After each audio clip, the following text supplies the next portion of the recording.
Ooh, did I not text you? All right. Ah, it's in my drafts. That's my bad.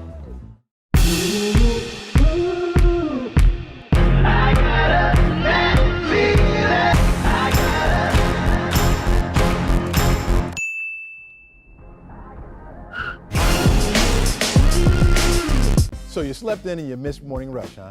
Well, here's what you missed.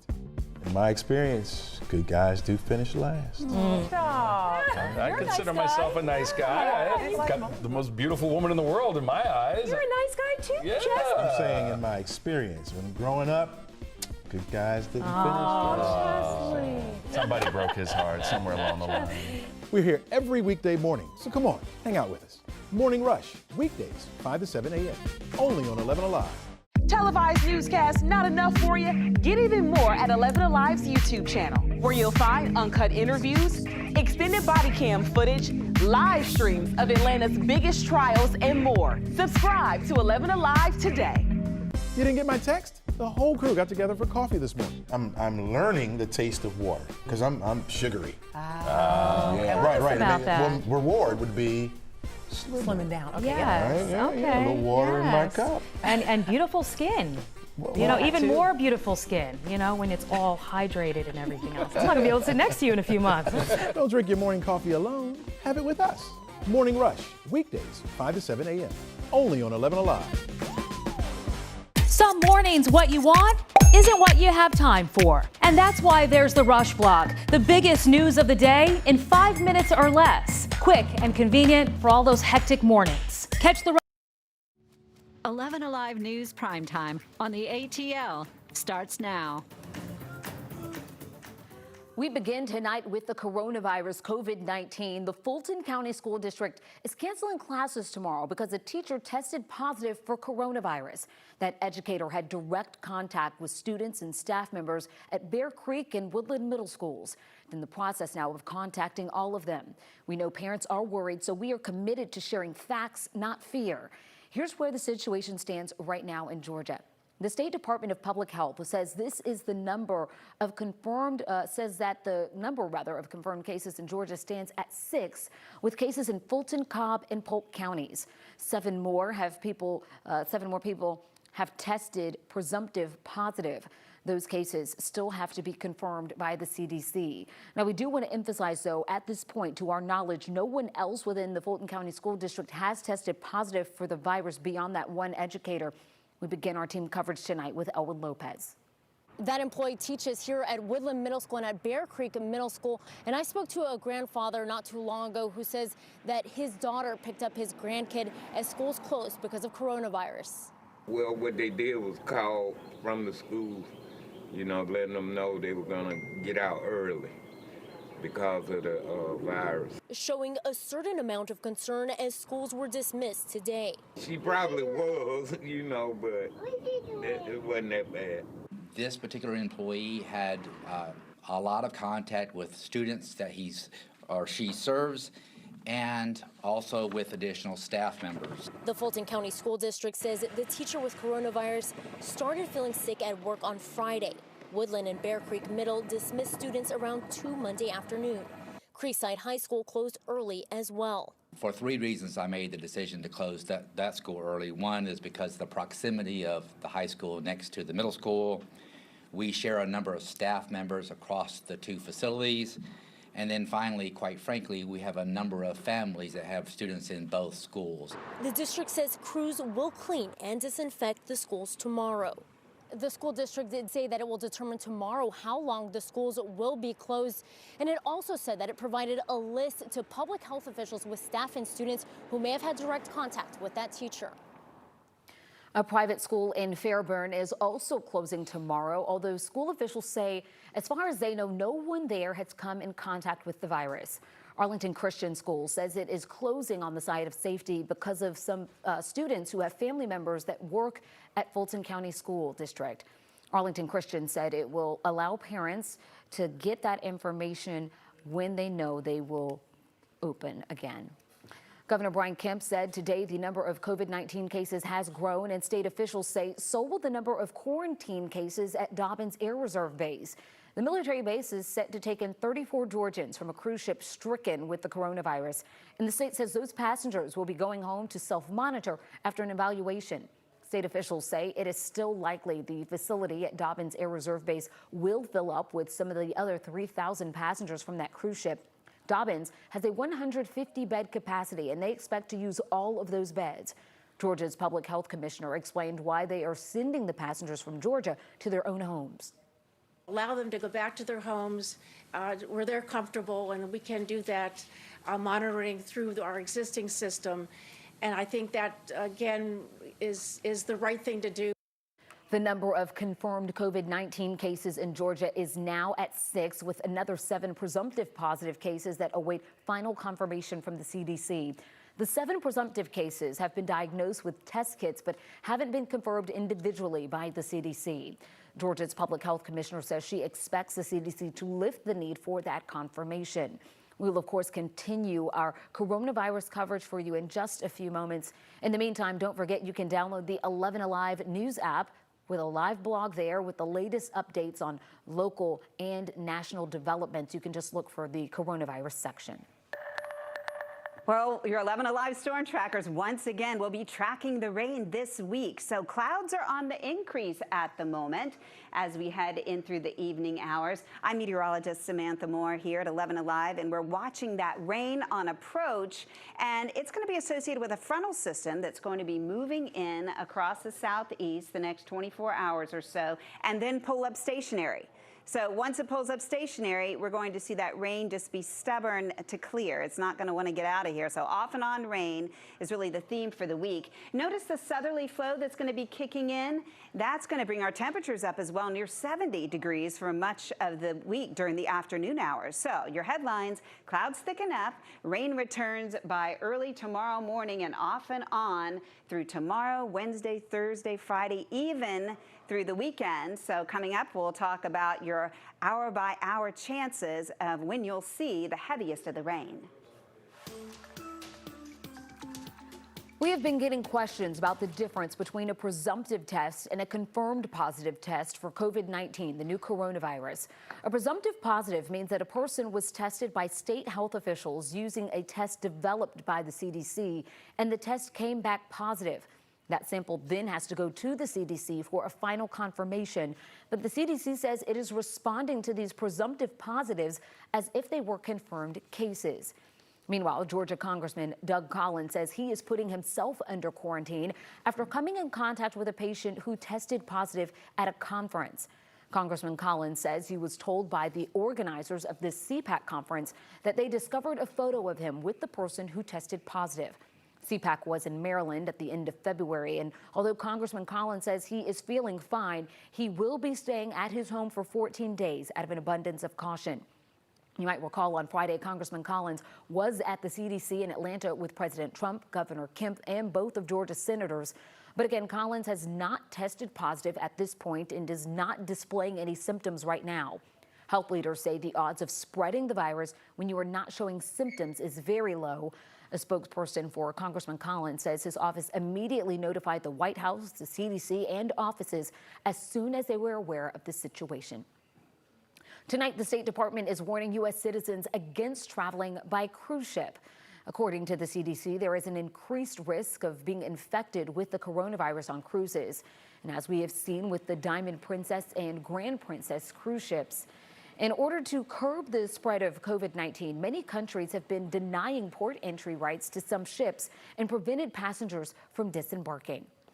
Coronavirus fears coupled with an oil price collapse briefly shut down trading on the New York Stock Exchange just minutes after the opening bell.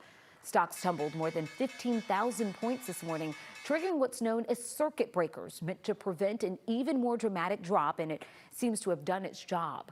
Stocks rebounded slightly after the 6% drop that triggered the trading halt, but ultimately closed more than 7% down for the day.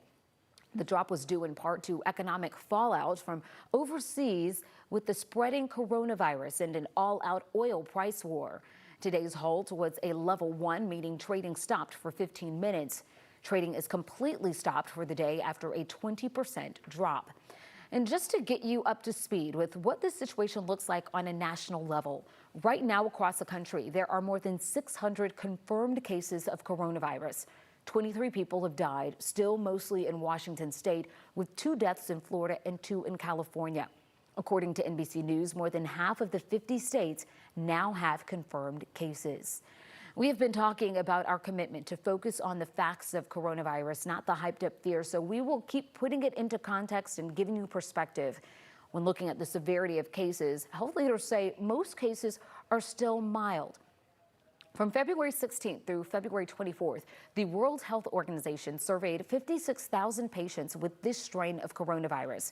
They found 80% of patients experienced mild symptoms. Nearly 13.8% of cases were severe, and just over 6% of cases involved patients who were critically ill. To put the coronavirus numbers in context, millions of Americans get the flu every year, and there are thousands of flu deaths annually. Since October 2019, the CDC estimates around 32 million Americans have gotten the flu. That's 1 in every 10 Americans. Since the coronavirus outbreak began last year, there have been a little more than 80,000 confirmed coronavirus cases in China.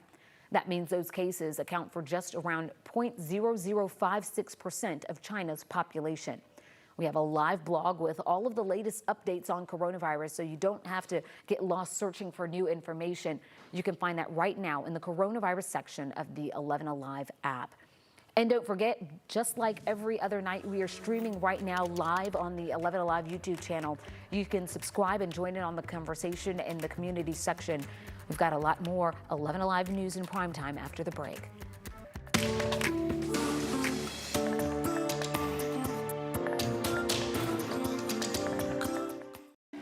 I'm 11Alive's Francesca Amaker, and I'm about to show you my picks for the 3 best Instagram spots in Atlanta.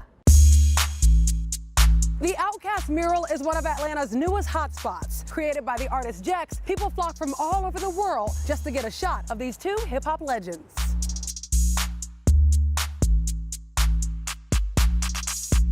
News of the mural went viral when Big Boy himself gave a shout-out on Instagram. You can find it tucked away in a back parking lot in Little 5 Points. An Atlanta icon, ever-changing, always interesting. The Krog Street Tunnel is full of artwork from some pretty eclectic Atlanta artists. Yeah, all we feel is good vibe with it, it's a good time. We don't worry about the hate, we just pass it to the side. There's graffiti, community messages, concert announcements. You really never know what you're gonna get here, and that's what makes it so special. You can find it between Cabbagetown and Inman Park. If you've never checked it out, it's a must-see. There are hundreds of works of art along the Beltline. I'm talking murals, sculptures, photography. This beautiful mural was created by the artist Hints. It's 100 feet long, and even though it was created in 2014, it still remains very popular to musicians and photographers alike.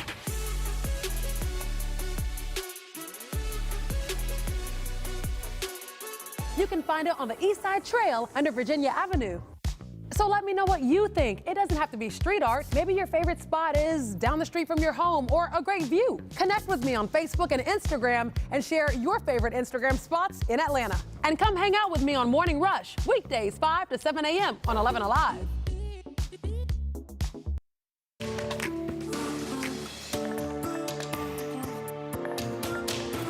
The Princess cruise ship that has been idling off the coast of California has finally docked. 2 Central Georgia women are among the 3,000 people who are being kept on board after 2 passengers and 19 crew members tested positive for the virus. Those 2 Georgia women have not tested positive for coronavirus. The cruise was supposed to end Saturday, but instead passengers were quarantined in their rooms. We spoke with one of those Georgia women about, we spoke with them rather while they were still on board the ship. I try to be really positive about it. There's nothing I can do. So if I get upset, that's not going to help anything. That cruise ship docked earlier this afternoon, and the 2 women from Georgia will be flown to Dobbins Air Reserve Base, where they will be quarantined for at least 14 days, along with a few dozen other Georgians. Some of them will be monitoring themselves at home.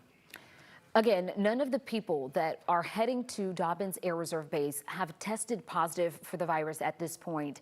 There was a big political event, though, in Cobb County, just a few miles away from the base. And if folks are behaving differently in crowds, you wouldn't have noticed it at this gathering. Here's 11Alive's Doug Richards. In Cobb County, Republicans packed shoulder to shoulder into a room to get close to former UN Ambassador Nikki Haley, who was here to stump for U.S. Senator Kelly Loeffler's election campaign. It might have been a germaphobe's nightmare in a place where close contact was hard to avoid.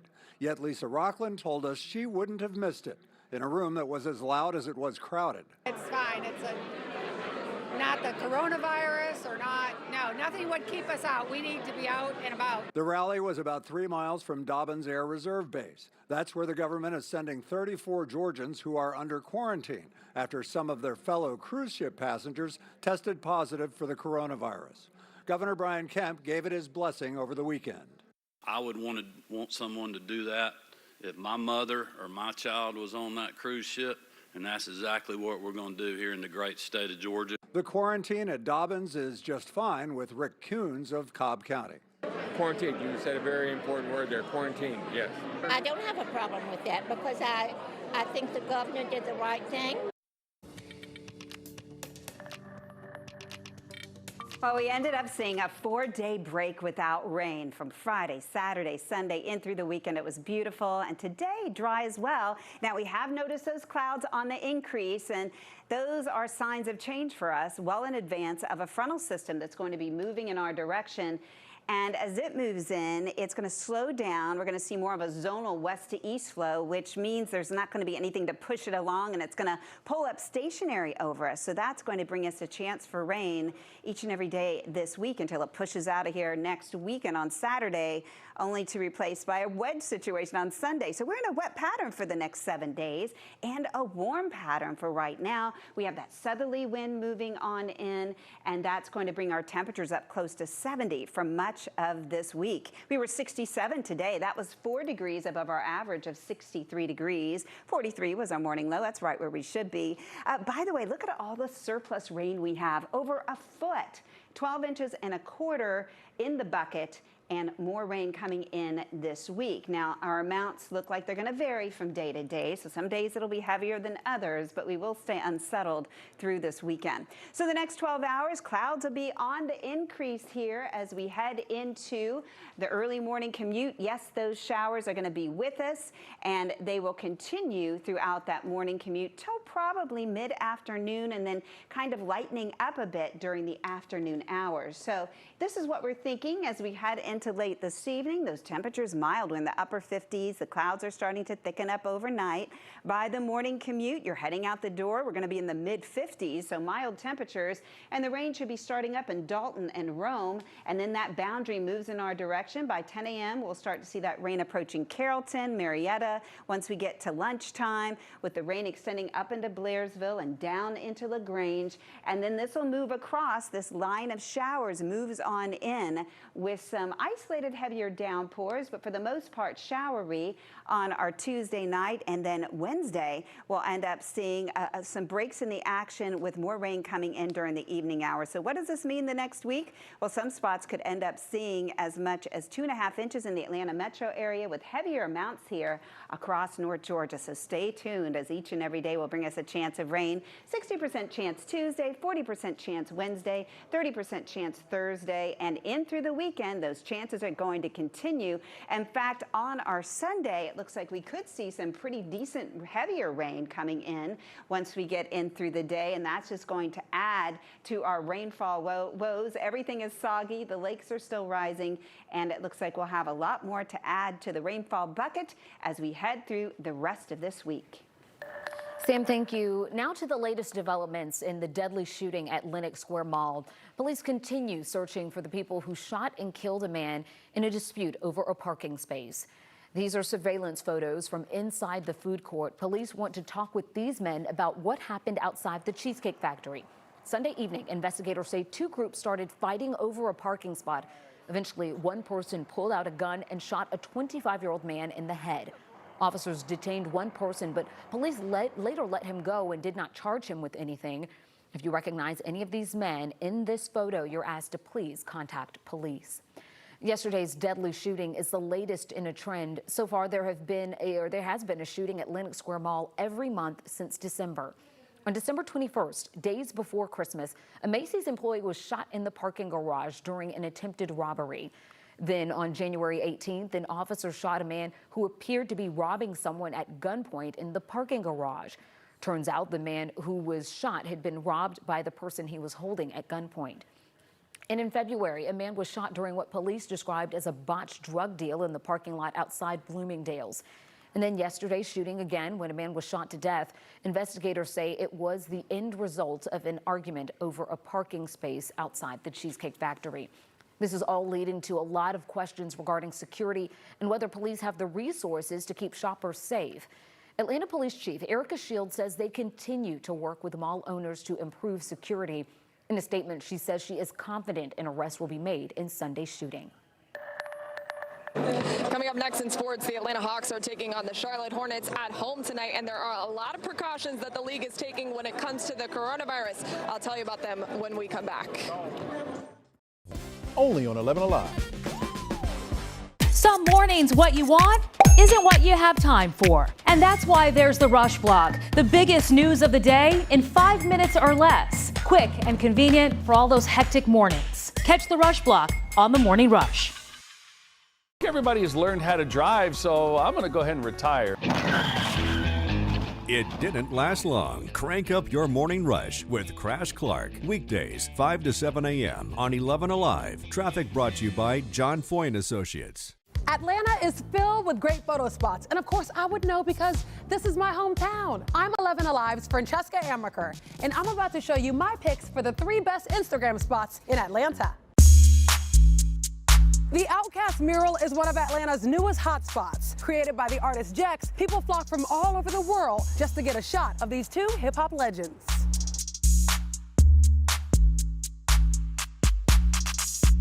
News of the mural went viral when Big Boy himself gave a shout out on Instagram. You can find it tucked away in a back parking lot in Little 5 Points. An Atlanta icon, ever-changing, always interesting. The Krog Street Tunnel is full of artwork from some pretty eclectic Atlanta artists. Yeah, all we feel is good vibe with it. It's a good time. We don't worry about the hate. We just pass it to the side. There's graffiti, community messages, concert announcements. You really never know what you're gonna get here, and that's what makes it so special. You can find it between Cabbagetown and Inman Park. If you've never checked it out, it's a must-see. There are hundreds of works of art along the Beltline. I'm talking murals, sculptures, photography. This beautiful mural was created by the artist Hints. It's 100 feet long, and even though it was created in 2014, it still remains very popular to musicians and photographers alike.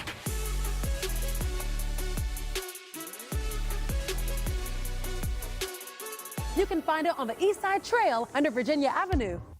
So let me know what you think. It doesn't have to be street art. Maybe your favorite spot is down the street from your home or a great view. Connect with me on Facebook and Instagram and share your favorite Instagram spots in Atlanta. And come hang out with me on Morning Rush, weekdays 5 to 7 a.m. on 11Alive. Televised newscasts not enough for you? Get even more at 11Alive's YouTube channel, where you'll find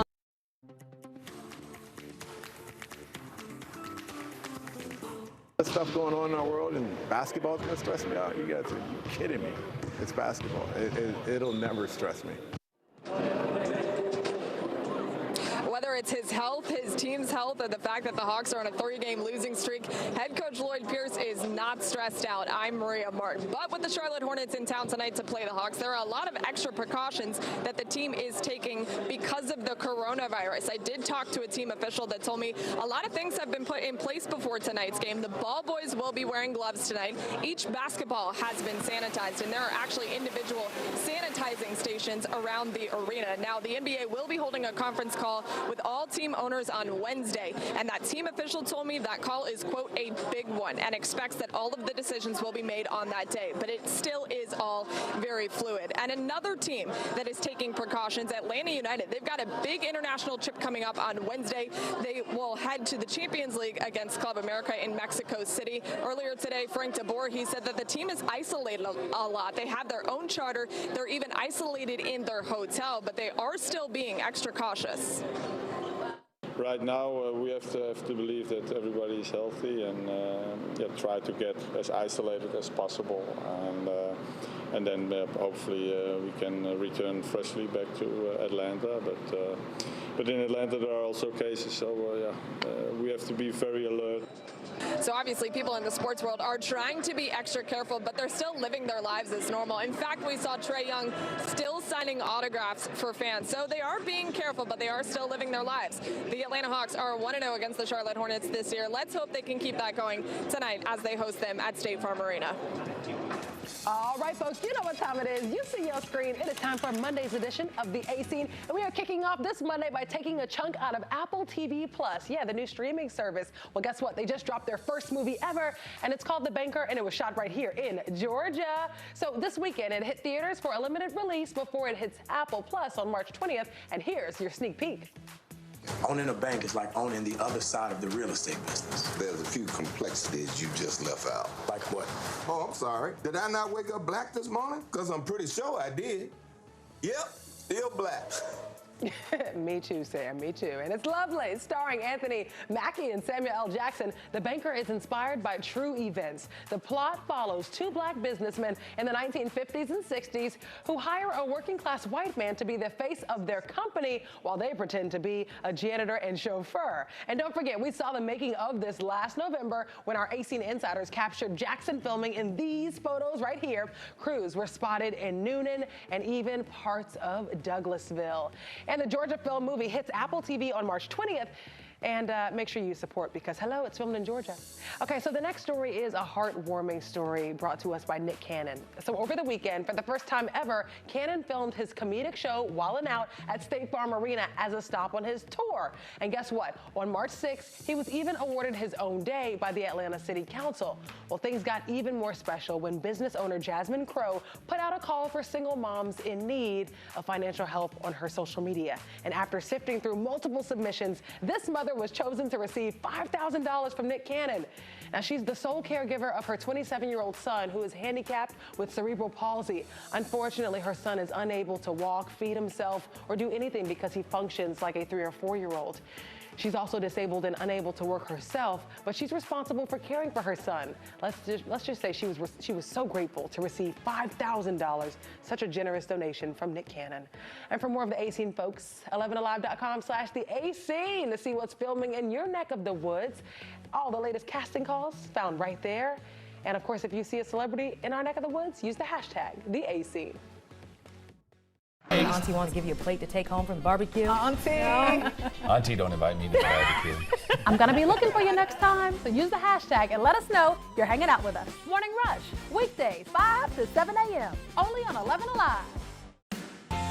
The 11Alive app is your go-to source for all things Atlanta.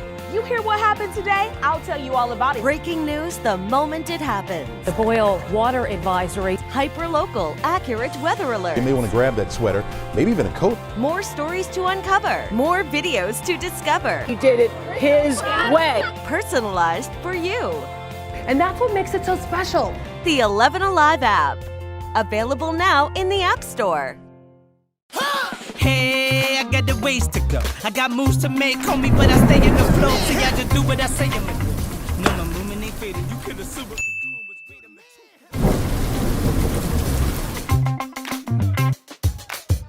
Oh, and so I was saying, there is always something filming here in Atlanta. From movies to TV shows, you name it. And so the A-Scene keeps up with all of it for you. Casting calls, which big celebrities are in town, what's filming, and if it's in your neighborhood. It's like an inside scoop. Oh, nice. But you know, I really wish you would have told us we were filming this today. Ooh, did I not text you? All right. Ah, it's in my drafts. That's my bad.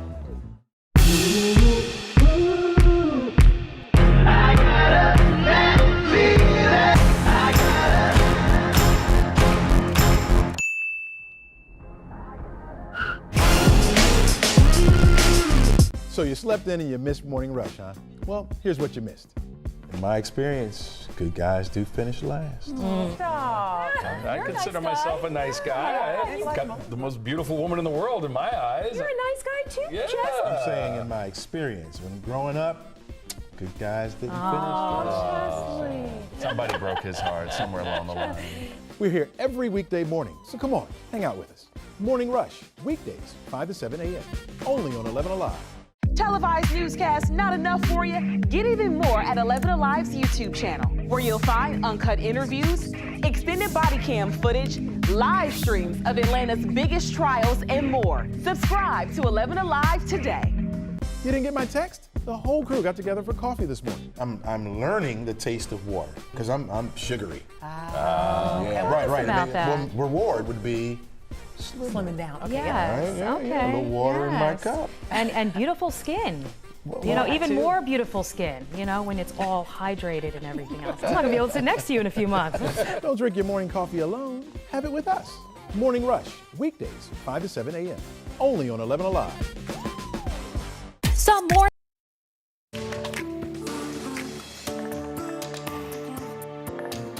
An accused serial rapist who was suspected in attacks dating as far back as 1999 is again under investigation tonight.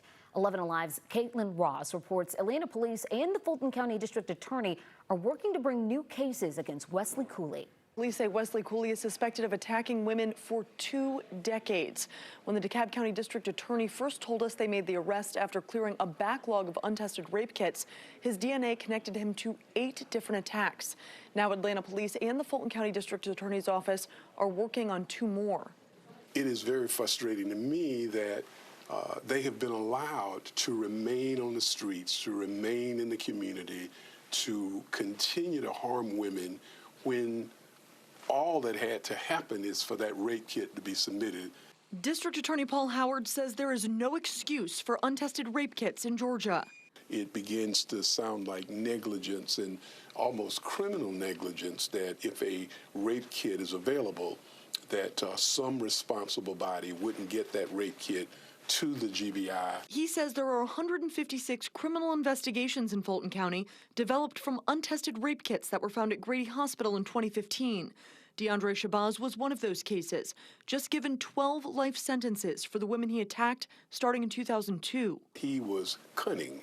He was cunning because he selected a certain kind of person to attack. Howard says the attitudes of police officers and prosecutors have evolved along with DNA testing technology, which he credits for the rise in convictions. There are more females involved in our sex crimes units, and they are certainly not putting up with somebody pushing cases in some file in a back room. Now that they have the proof to prosecute these crimes, though, it's sometimes hard to find the victims after so much time has passed. Well, part of our difficulty is now convincing people to come forward and to testify. But he says it should never be too late to get justice. For many of these women, they're thinking, well, when I'm at the shopping mall, if I'm in church, is this person behind me? Is this person going to get me?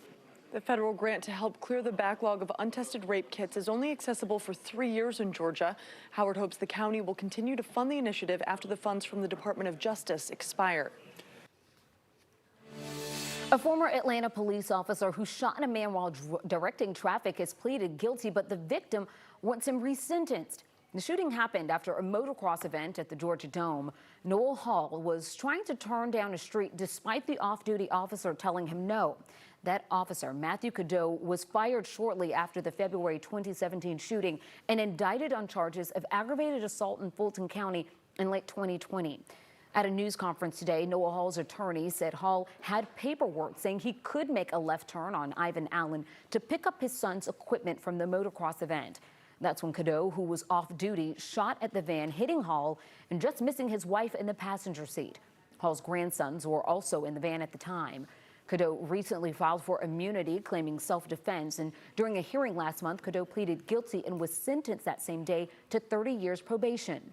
Noah Hall said this afternoon that he was robbed of his chance to make a statement during the sentencing. There seems to be, since I made it through and I'm okay, that it's okay that he shot me. And if I'd been dead, it'd be a completely different scenario.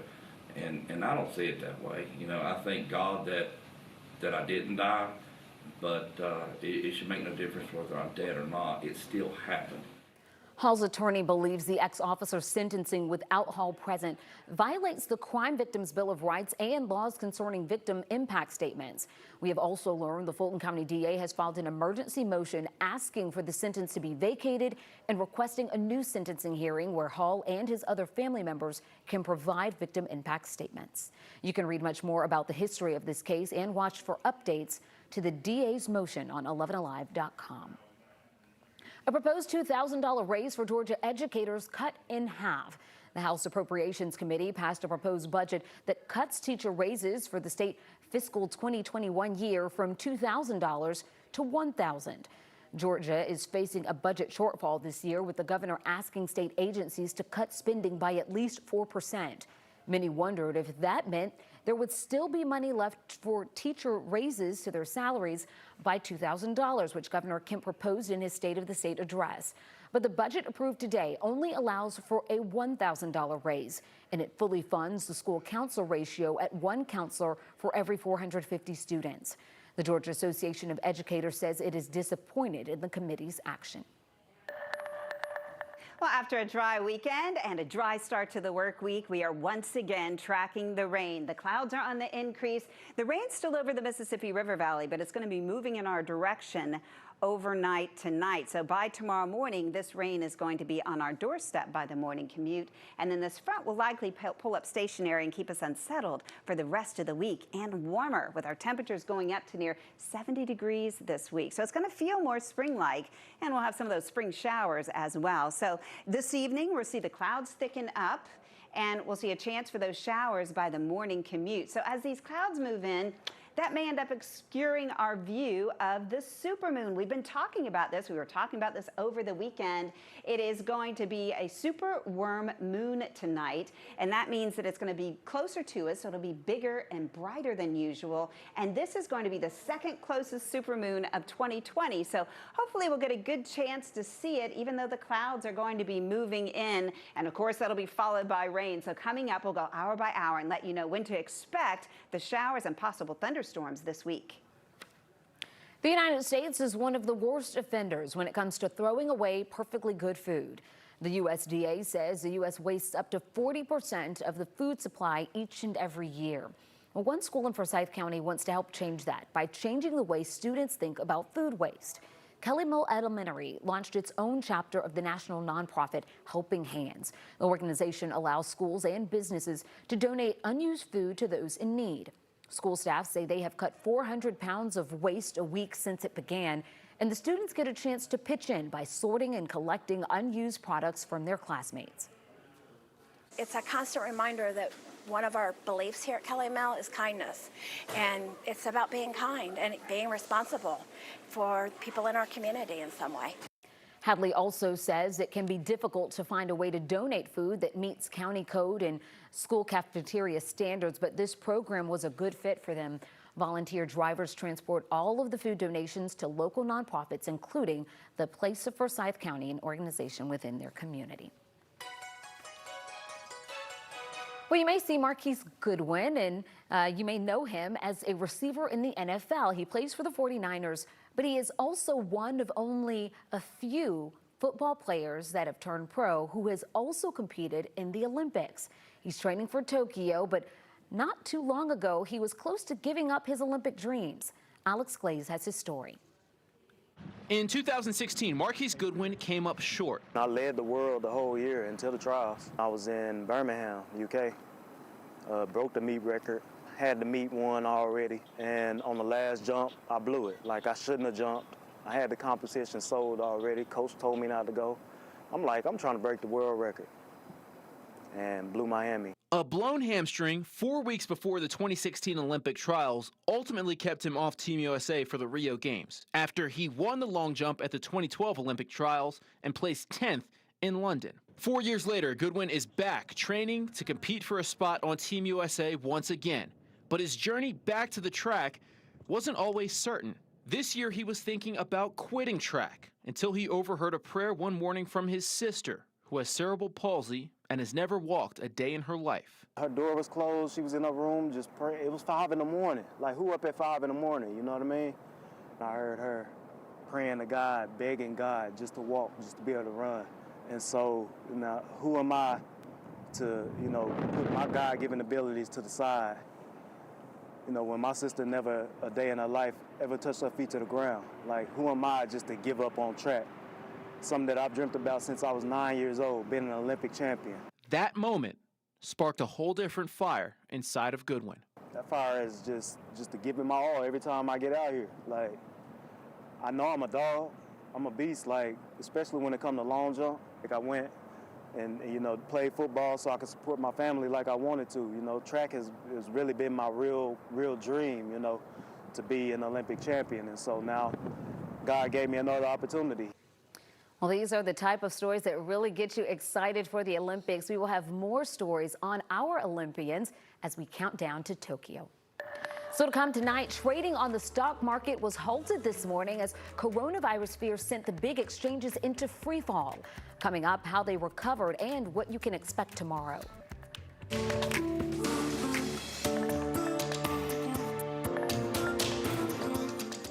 On 11Alive, traffic brought to you by John Foy & Associates. Atlanta is filled with great photo spots. And of course, I would know because this is my hometown. I'm 11Alive's Francesca Amaker, and I'm about to show you my picks for the 3 best Instagram spots in Atlanta. The Outcast mural is one of Atlanta's newest hotspots. Created by the artist Jex, people flock from all over the world just to get a shot of these 2 hip-hop legends.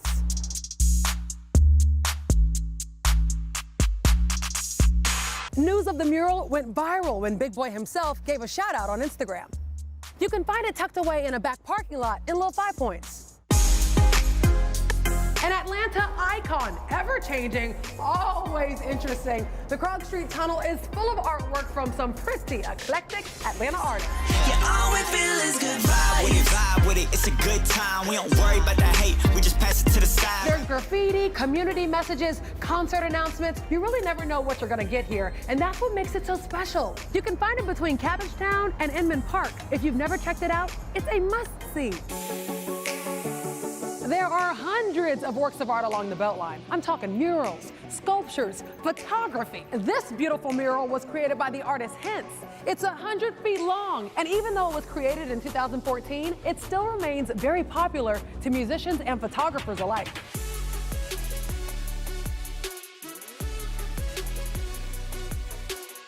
You can find it on the East Side Trail under Virginia Avenue.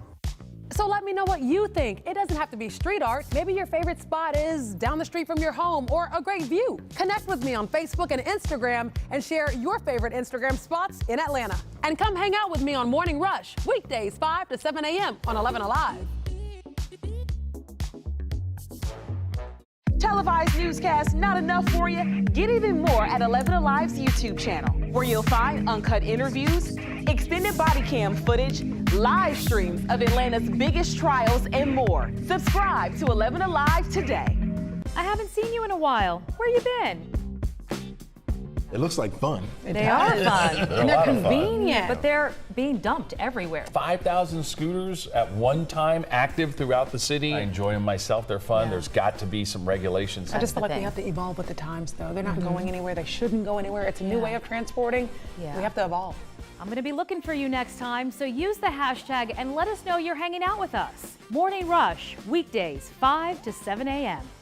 You see them all day, every day. Headlines, stats, and numbers, but without context, they're just clickbait. So let's add some perspective. The 3 most interesting numbers of the day, what they mean, and why they're important. News and numbers on Up Late. What's the best part about Your voice.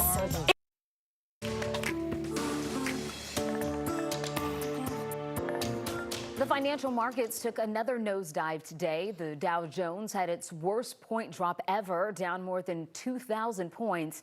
And the Standard & Poor's 500 dropped more than 200. Analysts say investors are frightened by the growing worldwide spread of coronavirus and a growing oil war between Saudi Arabia and Russia. Here's NBC's Chris Pallone. On Wall Street, another major plunge. Somewhat uncharted territory. as the coronavirus and fears about it continue to spread. Yep, there you see the cessation in ticks on the S&P. Yeah. The opening sell-off so drastic, trading at the New York Stock Exchange stopped for 15 minutes, an automatic safeguard to prevent a crash. At the closing bell, the Dow Jones Industrial Average had lost 7.8% of its value, more than 2,000 points. It was the worst day for the Dow and S&P 500 since 2008. Analysts say fear over what the worldwide spread of coronavirus will do to the global economy and a growing oil production battle between Russia and Saudi Arabia is fueling the sell-off. There's so much uncertainty right now, and if there's one thing that markets hate, it's uncertainty. Hey, good morning, everybody. Health and Human Services Secretary Alex Azar, the only White House official to comment on the market plunge as it was happening. Listen, the market's obviously been very active today. President Trump has delivered a historically strong economy. The fundamentals in this economy are unbelievable. But in a series of tweets, the president in Florida for a campaign fundraiser continued to downplay the coronavirus threat, touted falling gas prices as good for the consumer, and blamed the, quote, fake news for the market drop. And while things look bleak for people who have retirement accounts which invest in stocks, at least one analyst sees some good news. If you're contributing to a 401k, the bright side is every contribution that you're making now is getting better prices than you did in the first half of February. A ray of hope, perhaps, as investors ride out a volatile market. Scientists from the Medical College of Georgia will soon unveil an app that can assess a person's risk for coronavirus. The app, meant to be used at home, will ask the user questions about location, recent travel history, and possible contact with an infected person. It will also ask about common symptoms of coronavirus infection.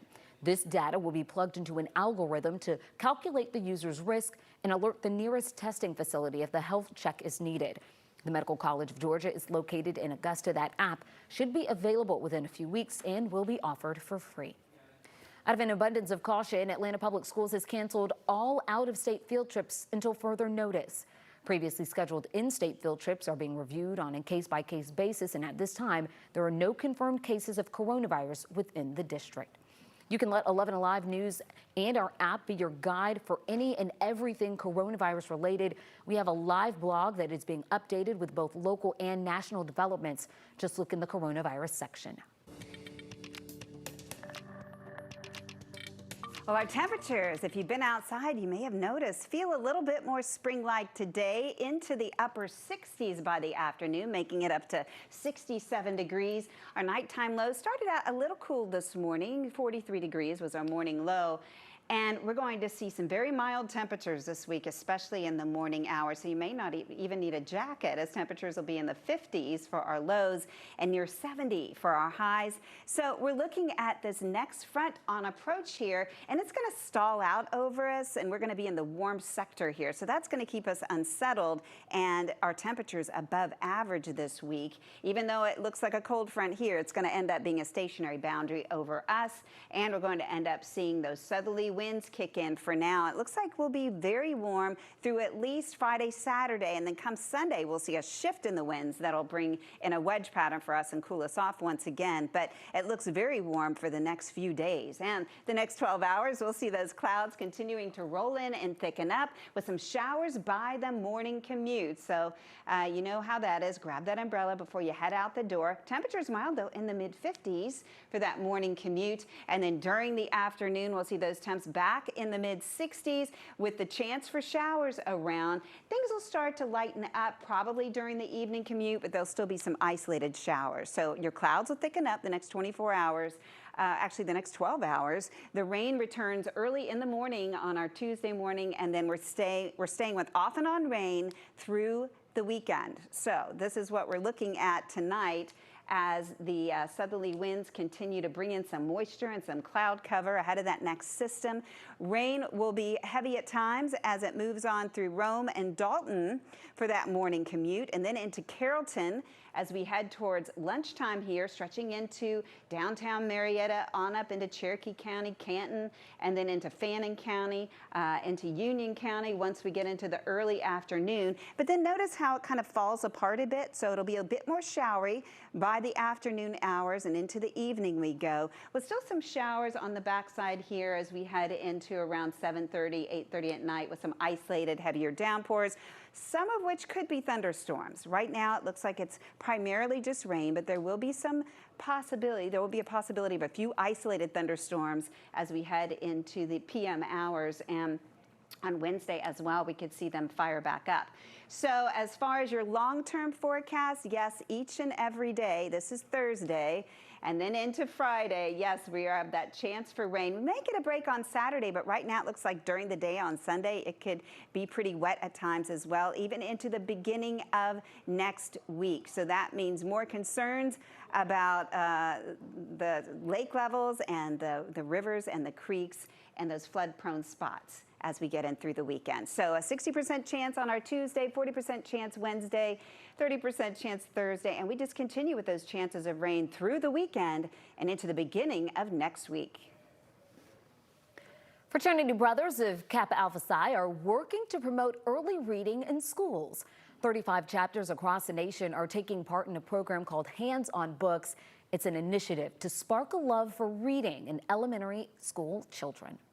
They actually show students, specifically students of color, that, you know, you can see yourself in these books, and you can have this fairy tale. It also opens them to like a different culture that they may have not been aware of. It makes you speechless because it just kind of comes full circle, especially like when your goal is to be that person that you didn't see growing up. It's a one-of-a-kind experience that you can't take for granted and that you always cherish forever.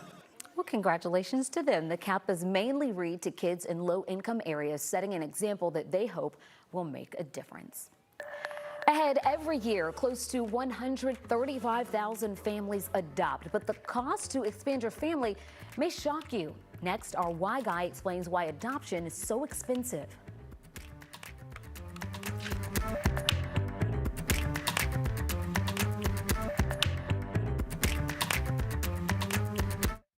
Here, and that's what makes it so special. You can find it between Cabbagetown and Inman Park. If you've never checked it out, it's a must-see.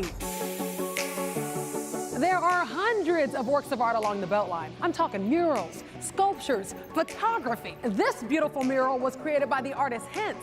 It's 100 feet long, and even though it was created in 2014, it still remains very popular to musicians and photographers alike.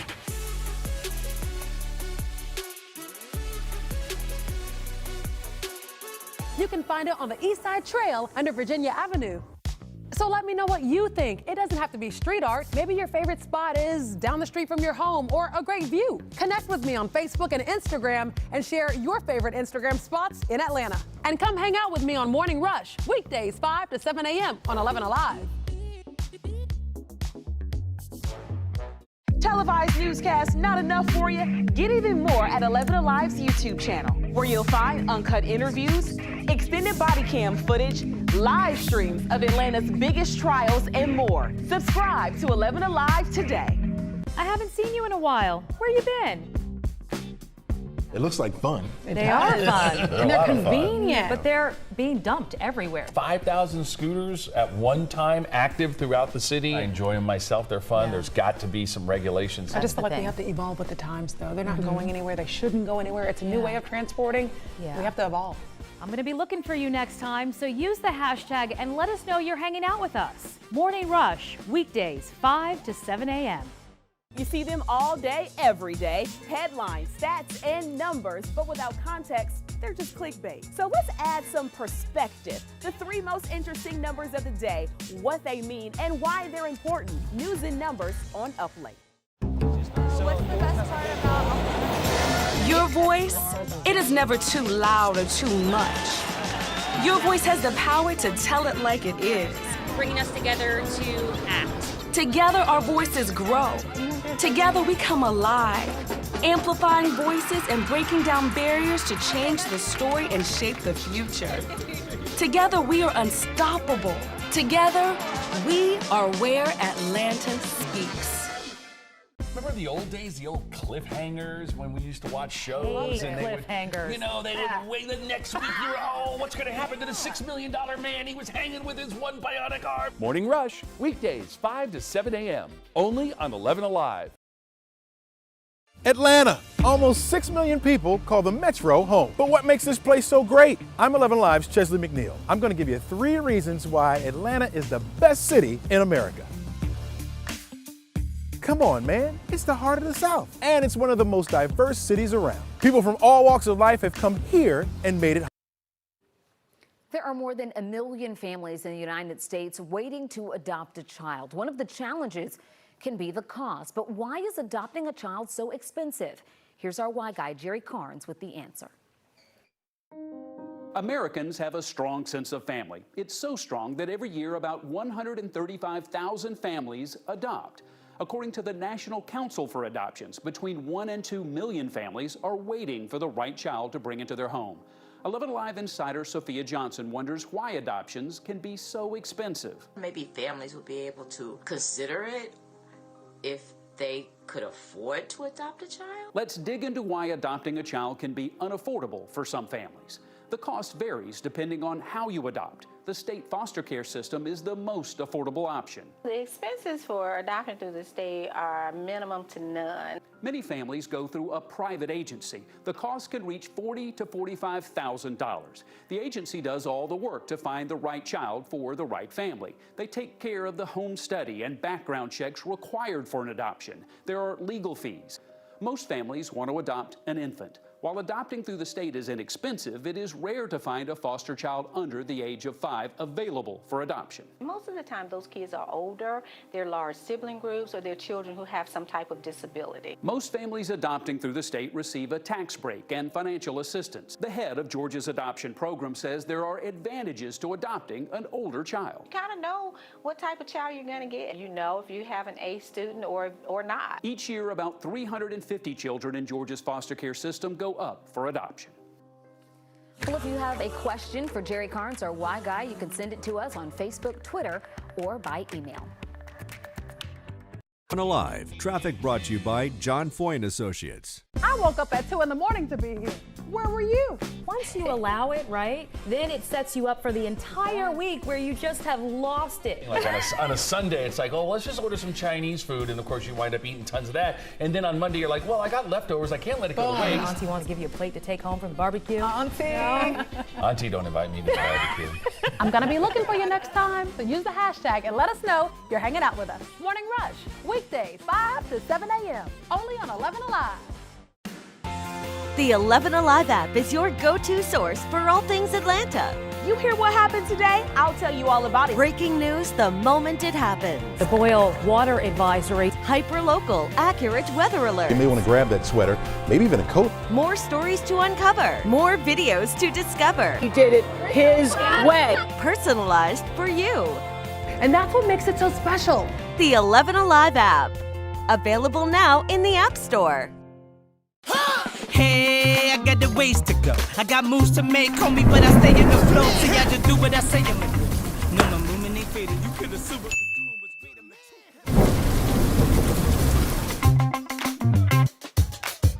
Oh, and so I was saying, there is always something filming here in Atlanta. From movies to TV shows, you name it. And so the A Scene keeps up with all of it for you. Casting calls, which big celebrities are in town, what's filming, and if it's in your neighborhood. It's like an inside scoop. Oh, nice. But you know, I really wish you would have told us we were filming this today. Ooh, did I not text you? All right. Ah, it's in my drafts. That's my bad.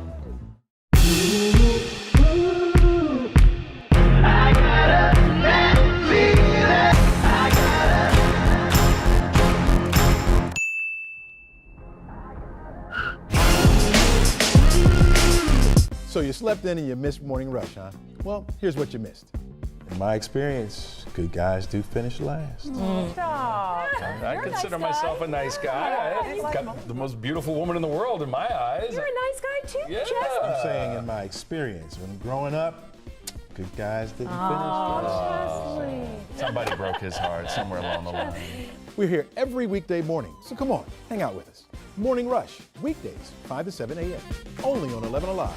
Televised newscasts not enough for you? Get even more at 11Alive's YouTube channel, where you'll find uncut interviews, extended body cam footage, live streams of Atlanta's biggest trials, and Art comes in many forms, and so do artists. And as you might know, we are surrounded by talent here in Metro Atlanta. And Liza Lucas introduces us to one creator whose art is as much about passion as it is survival. Inspiration can be found in many places. And here in Villa Rica, its product is waving in the wind, where 7 days a week, you'll find Cowboy Don working, showing there's no need for a studio. A street corner will do just fine. Broke one day, thought maybe I could sell some art. I thought maybe I could make a business out of it. I used to be a saddle bronc rider, and that's how I got my nickname, and it just stuck with me. A love of art also stuck over the years. He's been drawing since he was a kid. His art also comes with a will to make ends meet. I'm not trying to get rich or anything, I just survive.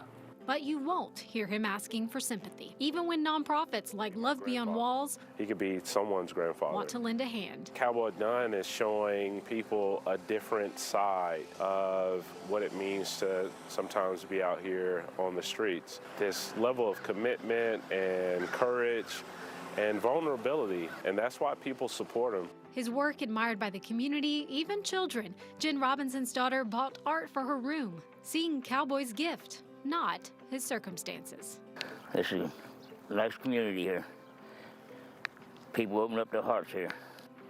And with a signature, another work complete. I don't sign them until I'm satisfied with them. And another begins for the artist in residence on this Villa Rica corner. Well, Cowboy Don tells Liza he just wants people to know he's content and finds joy in his art. Love Beyond Walls already helped him pay for his motel room, and the nonprofit plans to help him get a business license as well. 11Alive News Primetime on the ATL starts now. We kick off the 9 o'clock hour tonight with the coronavirus. The Fulton County School District is canceling classes tomorrow because a teacher has tested positive for coronavirus. The teacher had direct contact with students and staff members at Bear Creek and Woodland Middle Schools. They're in the process of contacting all of them, and we know parents are worried, so we are committed to sharing facts, not fear. Here is where the situation stands in Georgia right now. The State Department of Public Health says this brings the number of confirmed cases in Georgia up to 6 in Fulton, Cobb, and Polk counties. 7 more people have tested preliminary positive. Those cases still have to be confirmed by the CDC.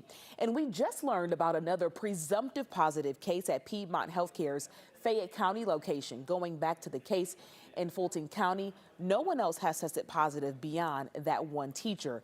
We start our team coverage tonight with 11Alive's Elwin Lopez.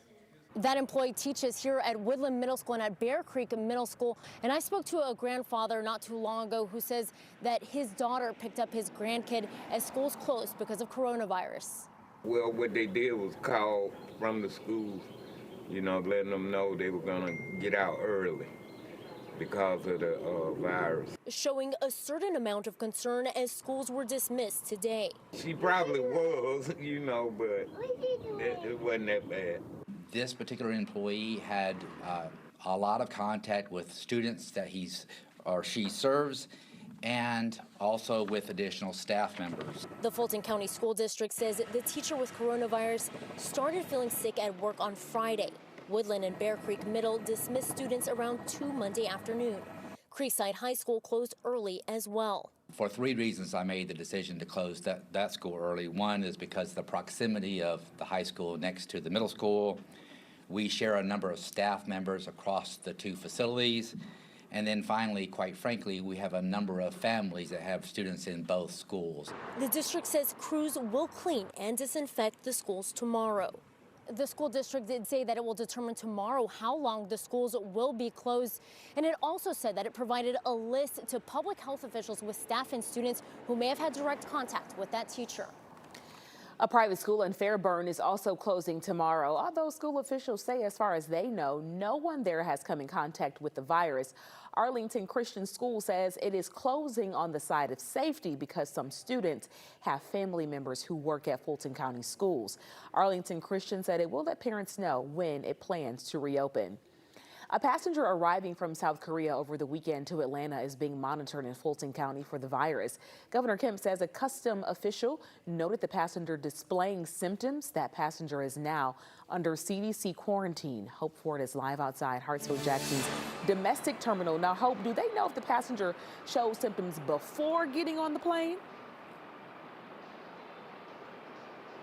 So Governor Kemp said that officials were working to find that out. But I definitely do want to tell you that we just got word that that passenger tested negative. They had that passenger quarantined. They were trying to figure out and do those tests to figure out if he was positive for the coronavirus, but we just got word in just a few seconds ago that that passenger has tested negative. Of course, with all the news that's going on around the coronavirus when it comes to, the airport, that has caused still a lot of anxiety for a lot of passengers. I want you to take a look at the way that the airport looked probably just under an hour ago. This was Domestic Terminal North, and you can see it is very empty. There were barely any passengers walking around. And some travelers I talked to say they have never seen the airport like this. Many airlines now offering lower ticket prices, and some passengers, they're taking notice, and they're actually really wanting to take advantage of some of those discounts. The price is dropping. Ticket I purchased for my mom is now $200 cheaper. Yeah, I saw a trip to Cabo in June for like a decent price. So I'm like, But then I am kind of like, well, let me wait and see what's going on. And of course, with those lower fares and canceled trips means airlines, they have to cut costs somewhere. So we did learn that United offered some employees up to 6 months voluntary unpaid leave. JetBlue, they offered their flight attendants unpaid leave next month. And we just learned that domestic airline bookings were down 8% at the end of last month. All right, very eye-opening numbers there. Thank you, Hope. Governor Brian Kemp said today the number of COVID-19 cases has grown, and state officials say so will the number of quarantine cases at Dobbins Air Reserve Base. Dobbins Air Reserve Base is set to take in 34 Georgians from a cruise ship stricken with the coronavirus, and the state says those passengers will be going home to self-monitor after an evaluation. State officials say it's still likely the facility at Dobbins Air Reserve Base will fill up with some of the other 3,000 passengers from that same cruise ship. Dobbins has a 150-bed capacity, and they expect to use all of those beds. Georgia's public health commissioner explained why they are sending the passengers from Georgia to their homes. Allow them to go back to their homes where they're comfortable, and we can do that monitoring through our existing system. And I think that, again, is the right thing to do. As we said earlier, the number of confirmed COVID-19 cases in Georgia is now 6. The state's presumptive cases have been diagnosed with test kits but haven't been confirmed individually by the CDC. Georgia's public health commissioner says she expects the CDC to lift the need for that confirmation. We're going to continue our coronavirus coverage in just a little bit. In the meantime, don't forget to download the 11Alive News app for a live blog with the latest updates, both local and national. Just look in the coronavirus section there on the app.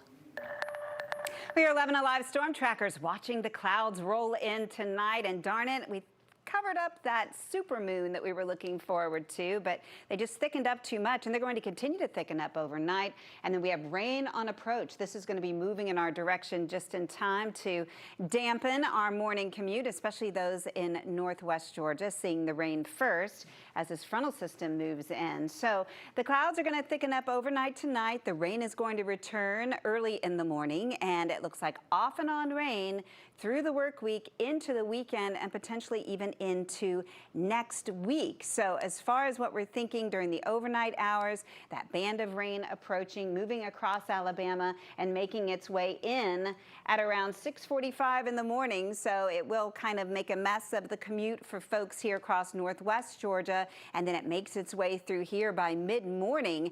We'll end up seeing that rain move in. So coming up, it doesn't disappear. We'll have an hour-by-hour look at what you can expect for the rest of the week.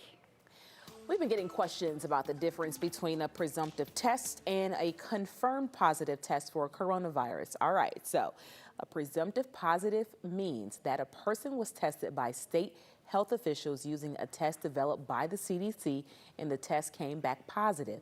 That sample then has to go to the CDC for a final confirmation. But the CDC says it is responding to these presumptive positives as if they were confirmed cases. Georgia Congressman Collins says he is putting himself under quarantine after coming in contact with a patient who tested positive at a conference. Congressman Collins says he was told by the organizers of CPAC that they discovered a photo of him with the person who tested positive. CPAC was in Maryland at the end of February, and although Congressman Collins says he's feeling fine, he will be staying in his home for 14 days out of an abundance of caution. On Friday, Congressman Collins was at the CDC in Atlanta with President Trump, Governor Kemp, and both of Georgia's senators. But again, Collins has not tested positive at this time and is not displaying any symptoms right now. Health leaders say the odds of spreading the virus when you are not showing symptoms is very low. A spokesperson for Congressman Collins says his office immediately notified the White House, CDC, and offices as soon as they were aware of the situation. Tonight, the State Department is warning U.S. citizens against traveling by cruise ship. According to the CDC, there is an increased risk of being infected with the coronavirus on cruises, as we've seen with the Diamond Princess and Grand Princess cruise ships. In order to curb the spread of COVID-19, many countries have been denying port entry rights to some ships and prevented passengers from disembarking. We've been talking about our commitment to focus on the facts of coronavirus and not the hype up of the fear, So we're going to keep putting it into context and perspective when looking at the severity of cases. Health leaders say most cases are still mild. From February 16th through the 24th, the World Health Organization surveyed 56,000 patients with this strain of coronavirus. They found 80% of patients experienced mild symptoms. Nearly 13.8% of cases were severe, and just over 6% of cases involved patients who were critically ill. To put the coronavirus numbers in context, millions of Americans get the flu every year, and there are thousands of flu deaths annually. Since October 2019, the CDC estimates around 32 million Americans have gotten the flu. That's 1 in every 10 Americans. Since the coronavirus outbreak started late last year, there have been a little more than 80,000 confirmed coronavirus cases in China. That means those cases account for just around 0.056% of China's population. We have a live blog with all the latest updates on coronavirus, so you don't get lost searching for new info. You can find it right now in the coronavirus section of the 11Alive app. We've got more 11Alive news in Primetime coming up after the break, but don't forget we are streaming right now on the 11Alive YouTube channel. Subscribe and join the conversation in the community section.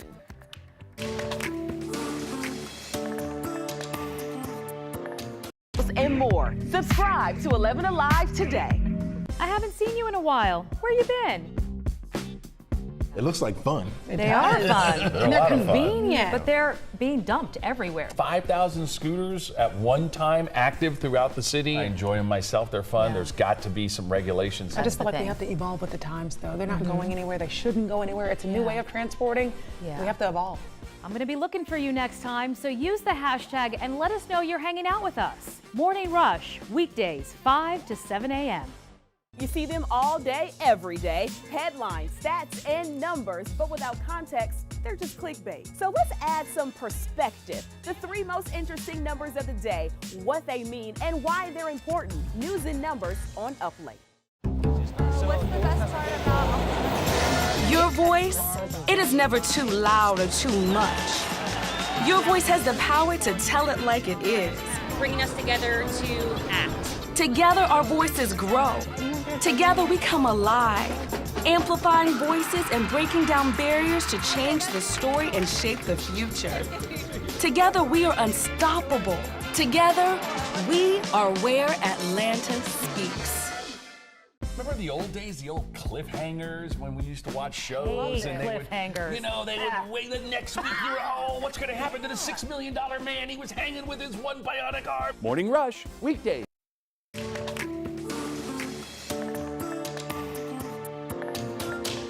As the coronavirus continues to spread, health officials and the White House continue to look for ways to combat the virus. Close to 600 people have tested positive across the U.S. More than 20 have died. And there is concern both of those numbers that they could climb. NBC's Jay Gray is in Washington with a closer look. Held off the coast for days after 21 people on board tested positive for coronavirus, the Grand Princess is finally docking in Oakland. But for passengers, the ill-fated trip is far from over. Those who tested positive going straight to hospitals. More than 3,000 others who've been quarantined on the ship are being transferred to military bases in California, Texas, and Georgia, where they'll be tested and remain in isolation for at least 14 days. We are going to take care of and have been taking care of the American public. Across the country, schools are being closed, sporting events, conferences, and other gatherings canceled in areas affected. Health officials urging everyone to wash their hands regularly and limit contact. All of these things make a lot of sense, and we should be doing as much remotely as possible. At this point, more than 600 patients have tested positive for the virus in 33 states and the District of Columbia, where there's even been discussion about whether to close the Capitol. We want to take precautions. We want prevention, but we don't want panic. Still, President Trump continues his hands-on approach, meeting with the coronavirus task force and searching for possible stimulus options as the sickness spreads, including a possible payroll tax cut, help for businesses, and protections for hourly workers worried about missing a paycheck. We're going to be working with companies and small companies, large companies, a lot of companies, so that they don't get penalized for something that's not their fault. The White House, like so many now, looking for a cure to so much affected by the virus. There was a big political event in Cobb County just a few miles from Dobbins Air Reserve Base. And if folks are behaving differently in crowds, you wouldn't have noticed at this gathering. Here's 11Alive's Doug Richards. Hello, Georgia! In Cobb County, Republicans packed shoulder to shoulder into a room to get close to former UN Ambassador Nikki Haley, who was here to stump for U.S. Senator Kelly Loeffler's election campaign.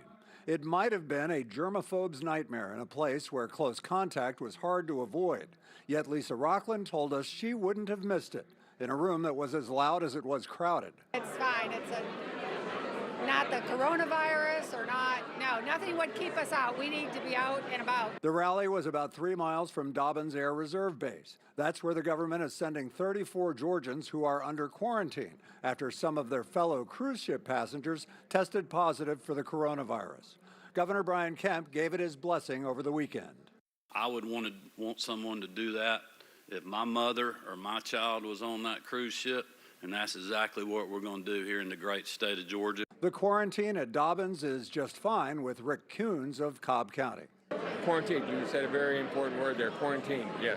I don't have a problem with that because I think the governor did the right thing. The state is also working to get other space ready if needed, like Hard Labor Creek State Park.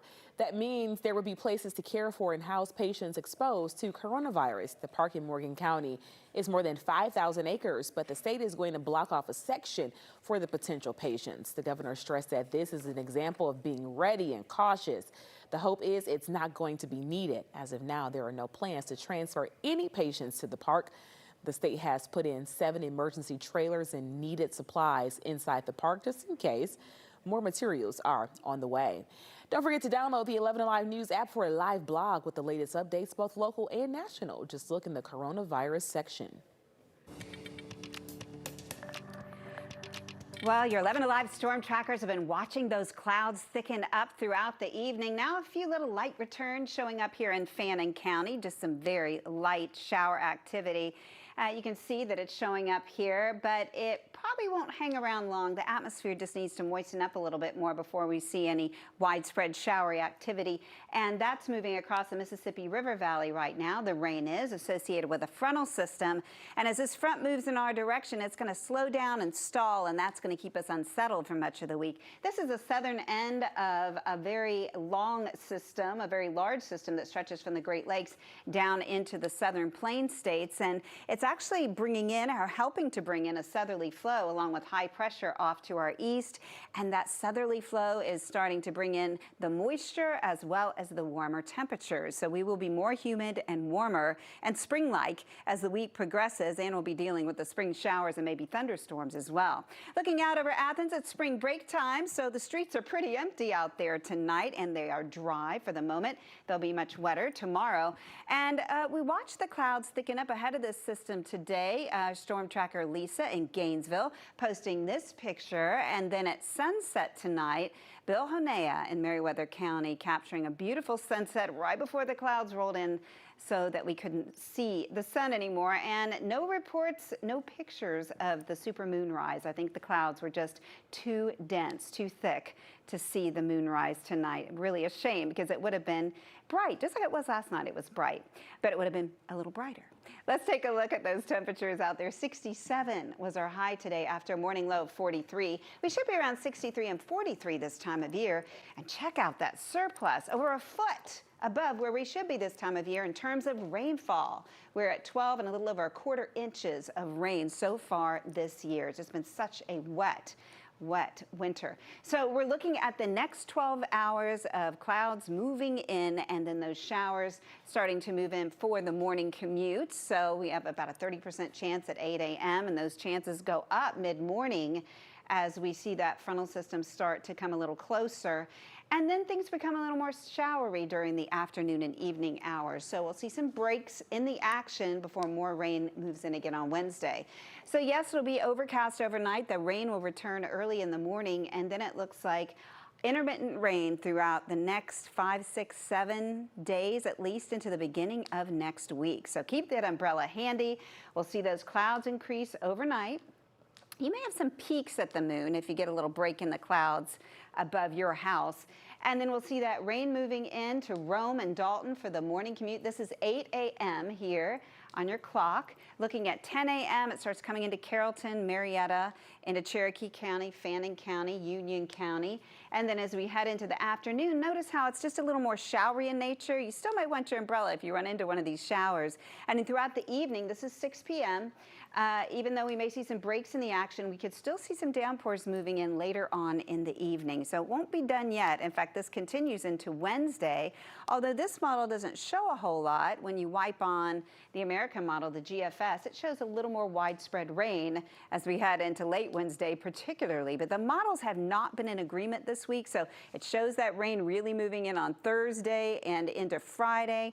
But since they are not in agreement, our confidence is pretty low as to exactly how much it's going to rain each day. We're having a hard time really pinpointing it when they don't agree with each other. So bottom line, expect to see rain just about every day this week. Sometimes it'll be very light and showery.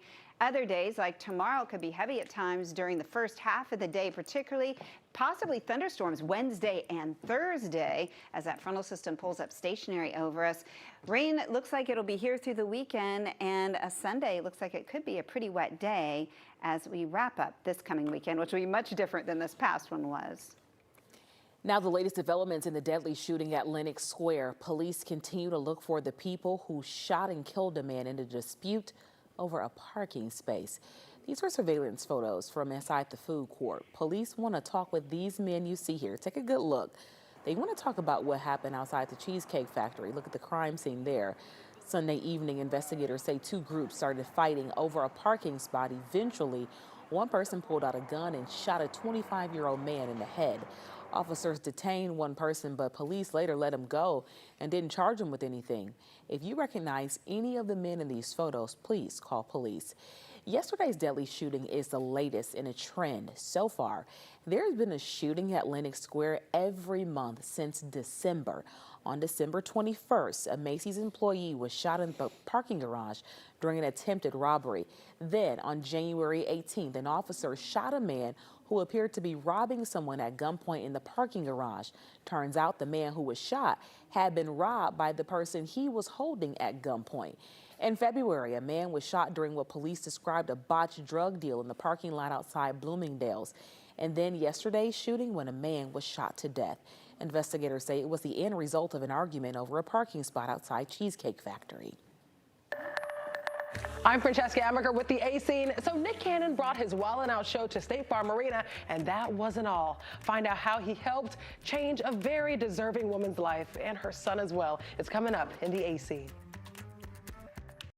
From different backgrounds, languages, and religions, and who can forget about the food? They all make this a cultural melting pot, full of great people and Southern hospitality. Atlanta's rich history is unmatched, known as the cradle of the civil rights movement for good reason. Dr. Martin Luther King Jr., Andrew Young, John Lewis, they all fought in the struggle for equal rights right here. Businesses on Sweet Auburn Avenue, local black churches, and college students from Atlanta all helped shape the future of America. Once an Olympic city, Atlanta's home to the best sports scene across the nation. Hey look, the South has something to say. You won't find more passionate fans anywhere. From the Atlanta Braves home run king, my man, Hank Aaron, to the human highlight film, Hawks' Dominique Wilkins, some of the greatest athletes have come through Atlanta. We're talking the Falcons, the Braves, the Hawks, the MLS champs, Atlanta United. This city has something for every kind of sports fan. So what do you think? Is Atlanta the best city in America? Connect with us. Use Facebook or Instagram and tell us why this city's got it going on. And then watch us every weekday morning from 5 to 7 on the Morning Rush on 11Alive.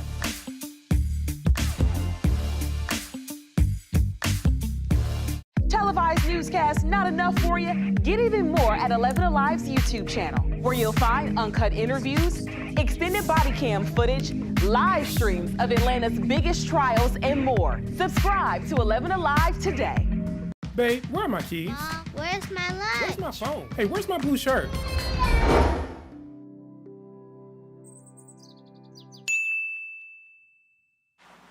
Where's my pen? Have you seen it? Everybody has learned how to drive, so I'm going to go ahead and retire.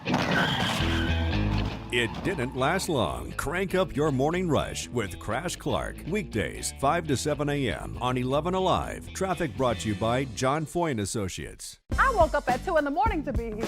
Where were you? Once you allow it, right, then it sets you up for the entire week where you just have lost it. Like on a Sunday, it's like, oh, let's just order some Chinese food, and of course you wind up eating tons of that. And then on Monday, you're like, well, I got leftovers, I can't let it go to waste. Auntie wants to give you a plate to take home from the barbecue. Auntie. No. Auntie, don't invite me to the barbecue. I'm gonna be looking for you next time, so use the hashtag and let us know you're hanging out with us. Morning Rush, weekdays, 5 to 7 a.m. only on 11Alive. The 11Alive app is your go-to source for all things. All right, folks, you know what time it is. You see your screen. It is time for Monday's edition of the A Scene. And we are kicking off this Monday by taking a chunk out of Apple TV+. Yeah, the new streaming service. Well, guess what? They just dropped their first movie ever, and it's called The Banker, and it was shot right here in Georgia. So this weekend, it hit theaters for a limited release before it hits Apple Plus on March 20th. And here's your sneak peek. Owning a bank is like owning the other side of the real estate business. There's a few complexities you just left out. Like what? Oh, I'm sorry. Did I not wake up black this morning? Because I'm pretty sure I did. Yep, still black.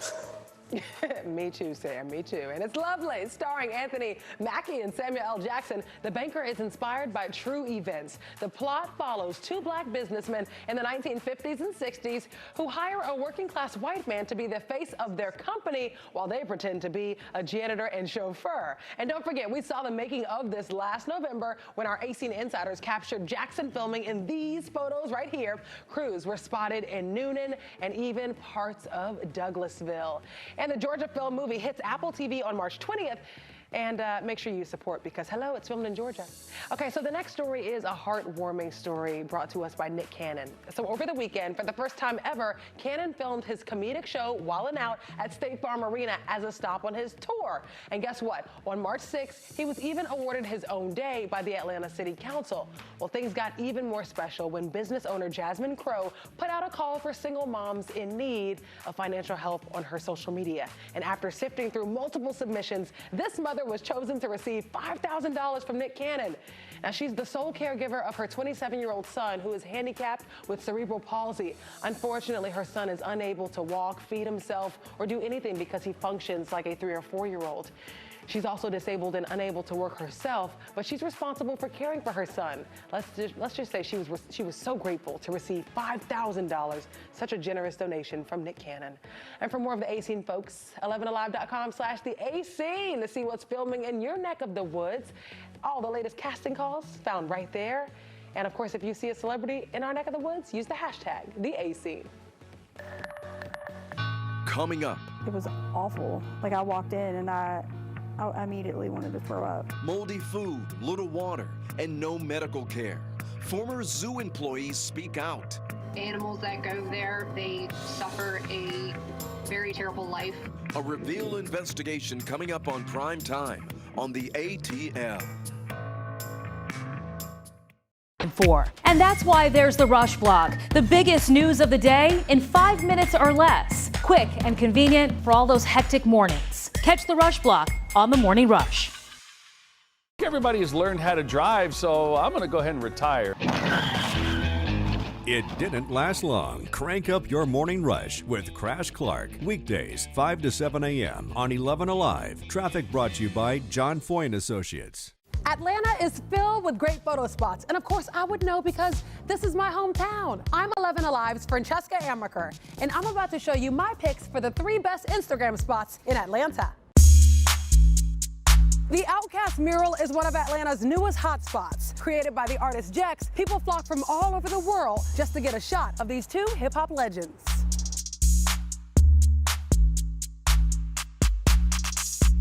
News of the mural went viral when Big Boy himself gave a shout out on Instagram. You can find it tucked away in a back parking lot in Little 5 Points. An Atlanta icon, ever-changing, always interesting. The Krog Street Tunnel is full of artwork from some pretty eclectic Atlanta artists. Yeah, all we feel is good vibes. When you vibe with it, it's a good time. We don't worry about the hate, we just pass it to the side. There's graffiti, community messages, concert announcements. You really never know what you're gonna get here, and that's what makes it so special. You can find it between Cabbagetown and Inman Park. If you've never checked it out, it's a must-see. There are hundreds of works of art along the Beltline. I'm talking murals, sculptures, photography. This beautiful mural was created by the artist Hints. It's 100 feet long, and even though it was created in 2014, it still remains very popular to musicians and photographers alike.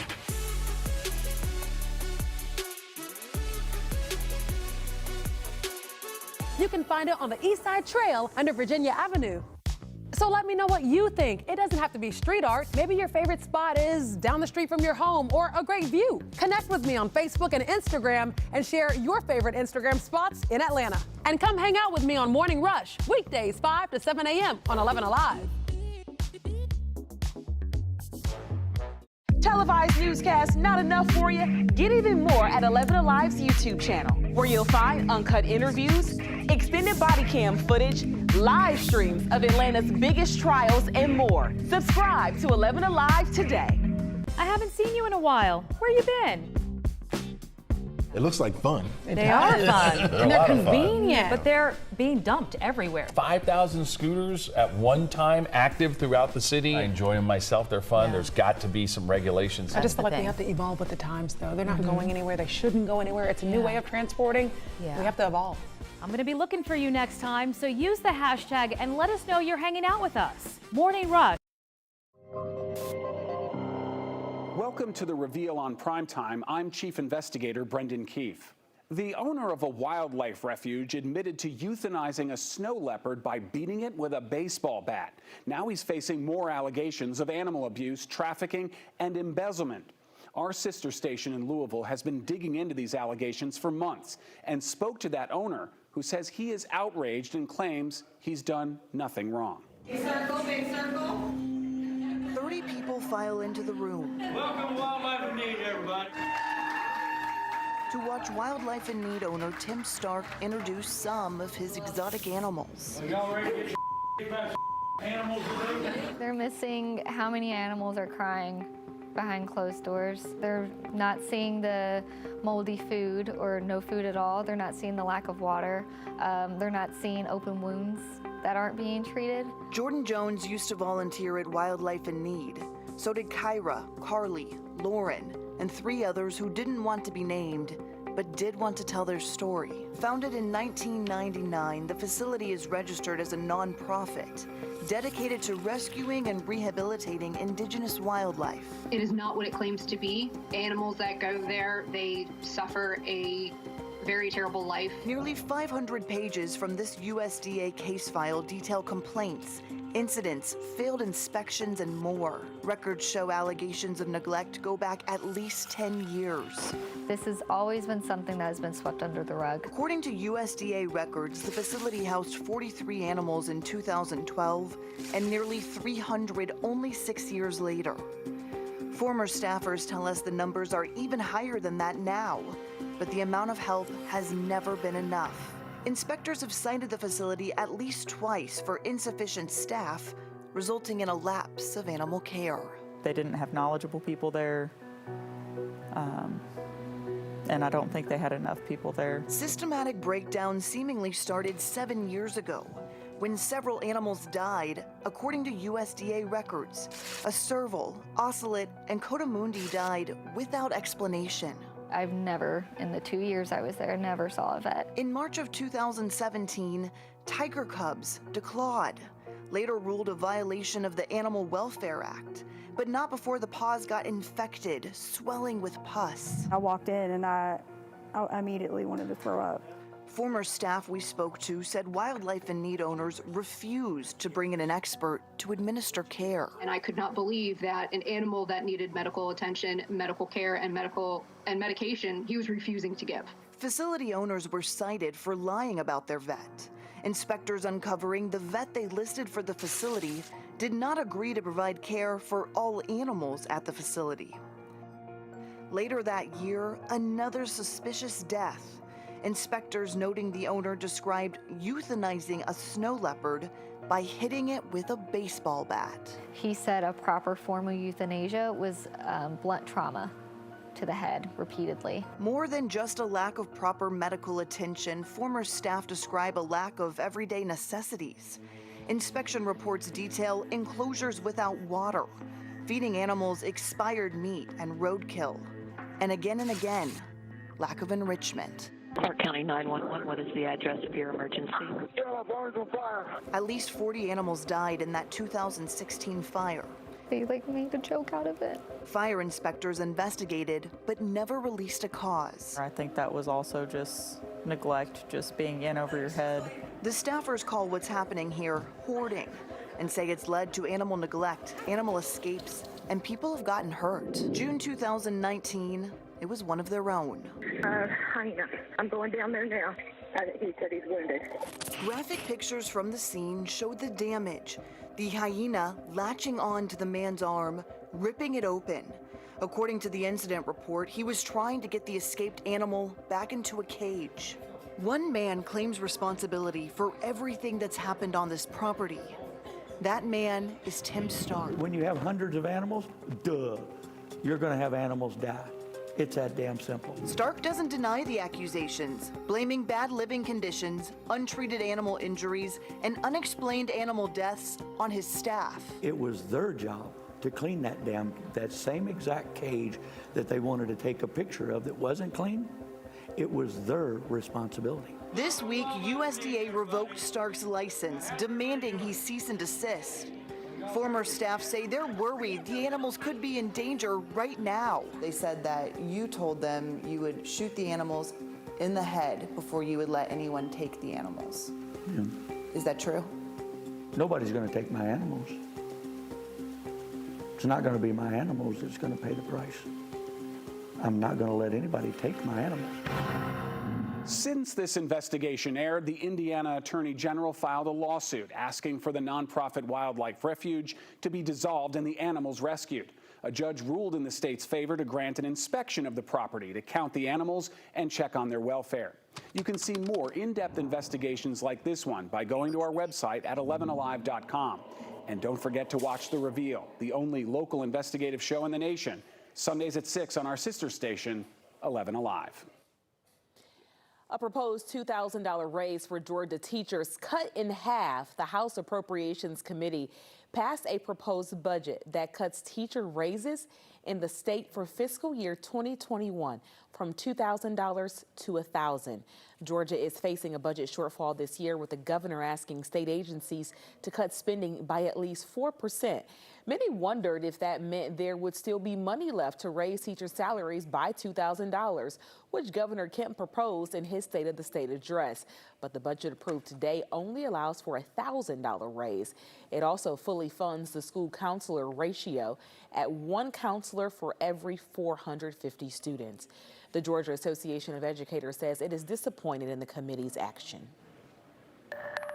Well, we are seeing a springtime temperature warm up because we have a southerly flow bringing in more moist, warm air ahead of a frontal system. So it's going to be with us this week, all week long. And 67 was our high today in Atlanta, 71 in Peachtree City and in Athens, 72 in Eatonton, 70 in LaGrange and Thomaston. It felt really good out there, and for a while we had peaks of sunshine before those clouds really thickened up. So 68 in Rome today, and you can see the winds just starting to pick up a little bit, but they'll see the rain moving in there first before just about anybody else does in North Georgia. So they'll be looking at that probably around 6, 7 o'clock in the morning.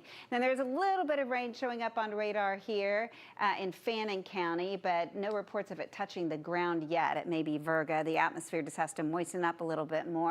All the sweeps extending well into Alabama, showing the light rain starting there.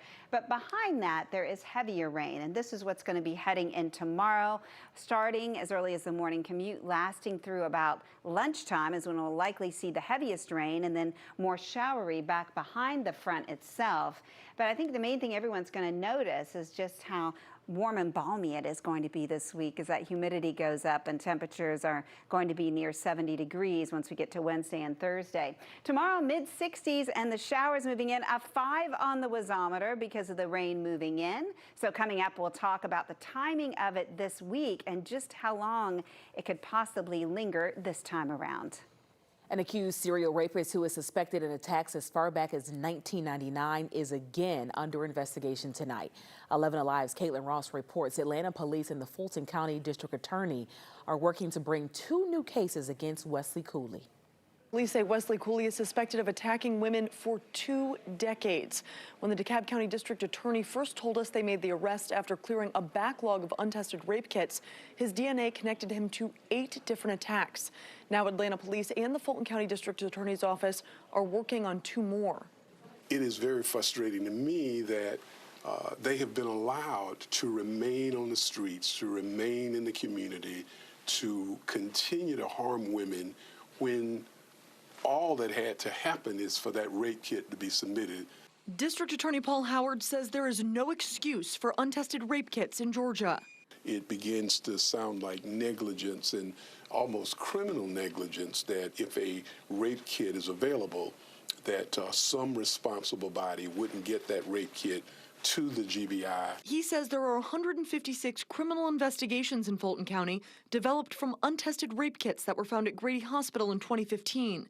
DeAndre Shabazz was one of those cases, just given 12 life sentences for the women he attacked starting in 2002. He was cunning. He was cunning because he selected a certain kind of person to attack. Howard says the attitudes of police officers and prosecutors have evolved along with DNA testing technology, which he credits for the rise in convictions. There are more females involved in our sex crimes units, and they are certainly not putting up with somebody pushing cases in some file in a back room. Now that they have the proof to prosecute these crimes, though, it's sometimes hard to find the victims after so much time has passed. Well, part of our difficulty is now convincing people to come forward and to testify. But he says it should never be too late to get justice. For many of these women, they're thinking, well, when I'm at the shopping mall, if I'm in church, is this person behind me? Is this person going to get me? The federal grant to help clear the backlog of untested rape kits is only accessible for 3 years in Georgia. Howard hopes the county will continue to fund the initiative after the funds from the Department of Justice expire. Trading on the stock market was halted this morning as coronavirus fears sent the big exchanges into free fall. Coming up, how they recovered and what to expect tomorrow.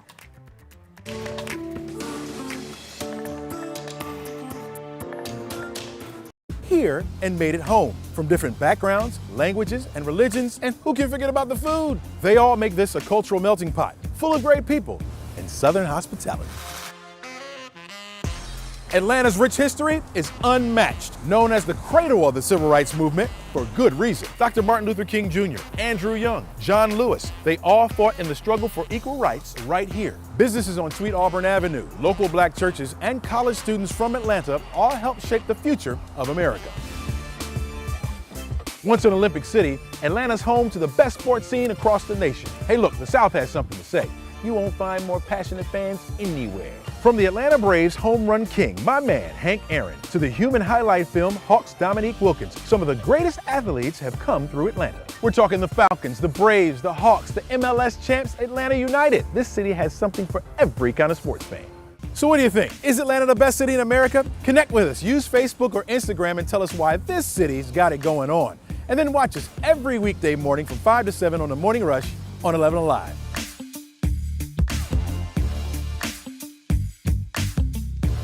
Televised newscasts not enough for you? Get even more at 11Alive's YouTube channel, where you'll find uncut interviews, extended body cam footage, live streams of Atlanta's biggest trials, and more. Subscribe to 11Alive today. Babe, where are my keys? Where's my lunch? Where's my phone? Hey, where's my blue shirt?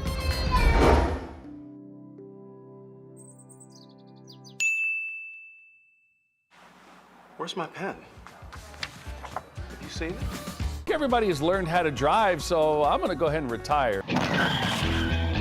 It didn't last long. Crank up your morning rush with Crash Clark. Weekdays, 5 to 7 a.m. on 11Alive. Traffic brought to you by John Foy & Associates. I woke up at 2 in the morning to be here. Where were you? Once you allow it, right, then it sets you up for the entire week where you just have lost it. Like on a Sunday, it's like, oh, let's just order some Chinese food. And of course, you wind up eating tons of that. And then on Monday, you're like, well, I got leftovers. I can't let it go to waste. Auntie wants to give you a plate to take home from the barbecue. Auntie. No. Auntie, don't invite me to the barbecue. I'm going to be looking for you next time, so use the hashtag and let us know you're hanging out with us. Morning Rush, weekdays, 5 to 7 a.m., only on 11Alive. The 11Alive app is your go-to source for all things Atlanta.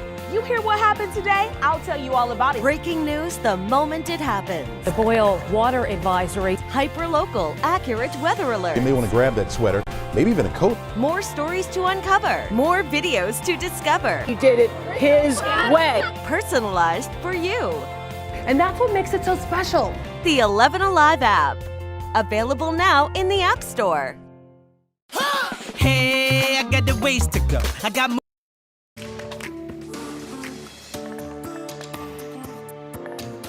The financial markets took another nosedive today. The Dow Jones had its worst point drop ever, down more than 2,000 points. The Standard & Poor's 500 dropped more than 200. Analysts say investors are frightened by the growing worldwide spread of coronavirus and a growing oil war between Saudi Arabia and Russia. Here's NBC's Chris Pallone. On Wall Street, another major plunge. Somewhat uncharted territory. As the coronavirus and fears about it continue to spread. Yep, there you see the cessation in ticks on the S&P. Yeah. The opening sell-off so drastic, trading at the New York Stock Exchange stopped for 15 minutes, an automatic safeguard to prevent a crash. At the closing bell, the Dow Jones Industrial Average had lost 7.8% of its value, more than 2,000 points. It was the worst day for the Dow and S&P 500 since 2008.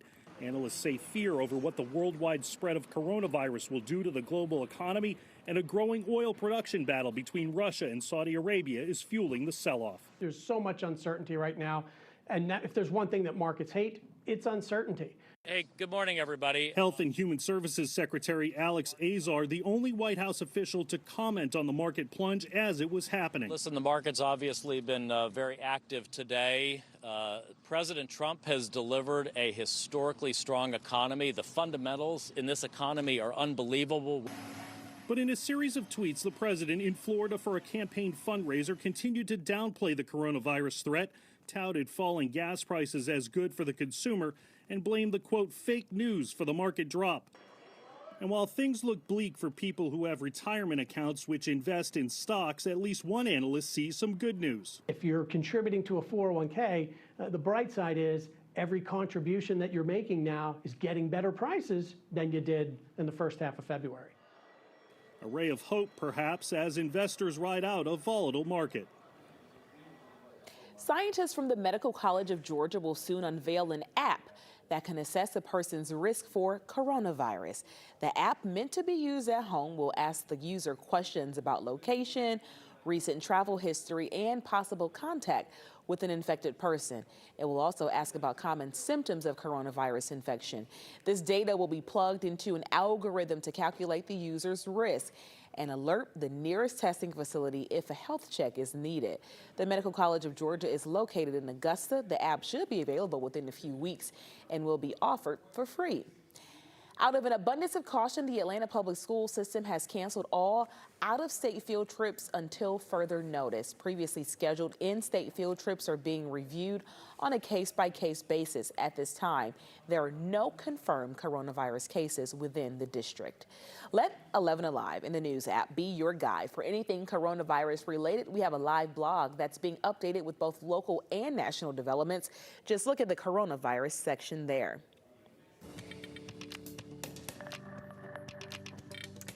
Well, 11Alive storm trackers watching just a few very light showers trying to make their way into North Georgia. We have some light returns showing up here near Blue Ridge and Fannin County, but no reports of anything making it to the ground yet. I think it's going to be a few hours before this moisture works its way in from Alabama.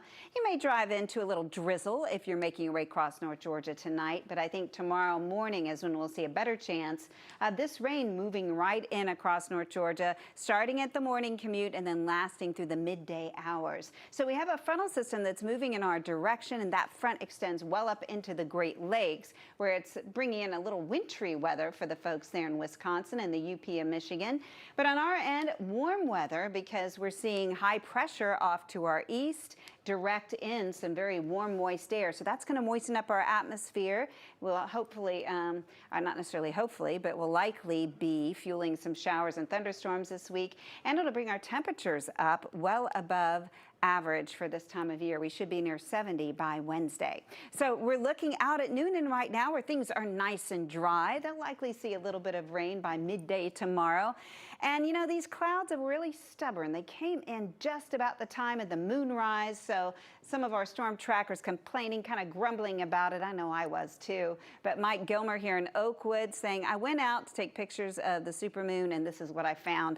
Nothing but clouds. So we have to look back at Guy's picture from last night when it wasn't completely full yet, but it was as close as we're going to get around here to see a big, beautiful, bright moon. So maybe next one coming up later in the year. This would have been the second largest supermoon of 2020, but it's not happening for us. Anyway, for other people, they'll be seeing it across other parts of the world.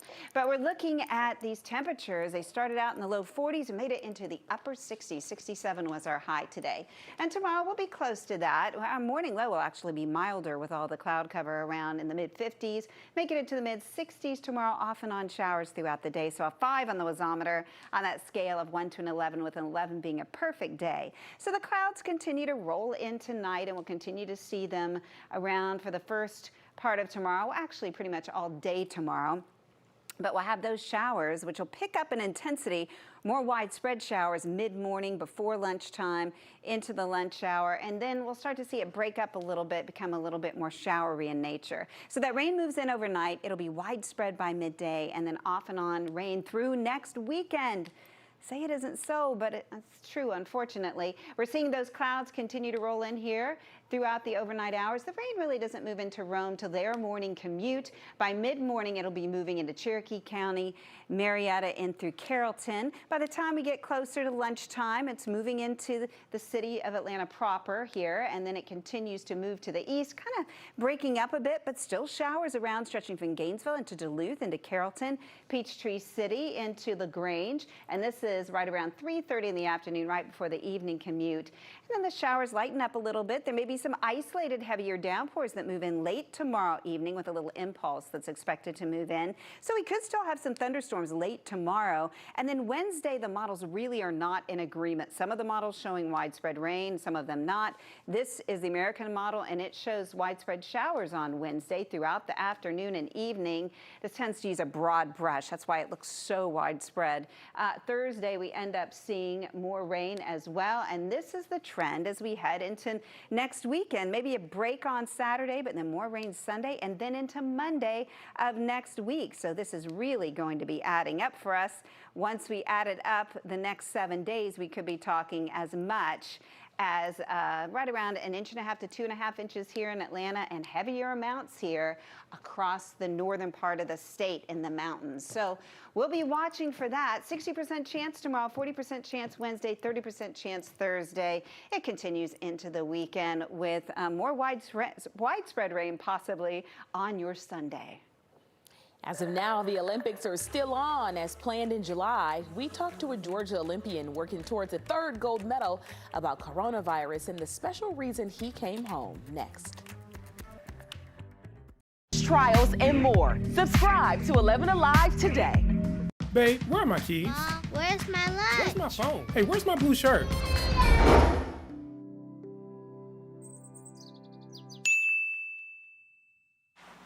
Where's my pen?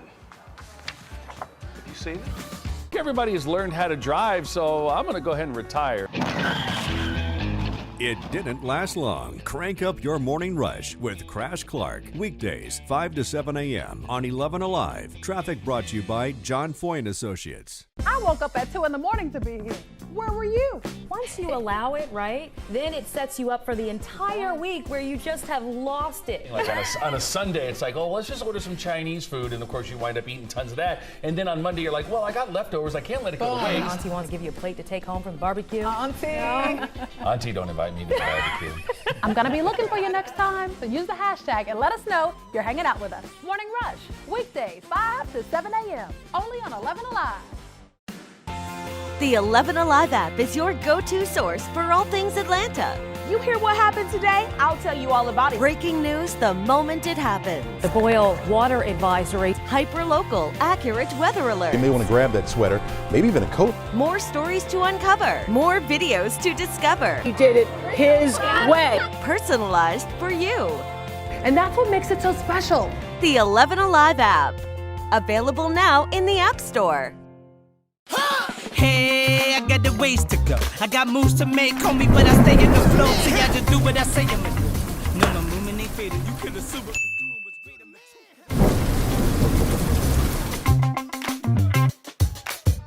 Oh, and so I was saying, there is always something filming here in Atlanta. From movies to TV shows, you name it.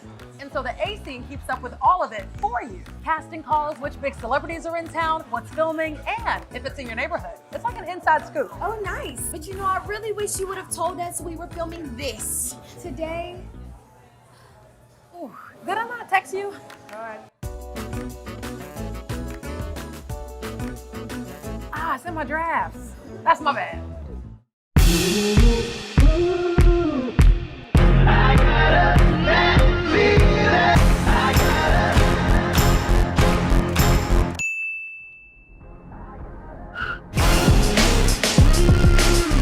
So you slept in and you missed Morning Rush, huh? Well, here's what you missed.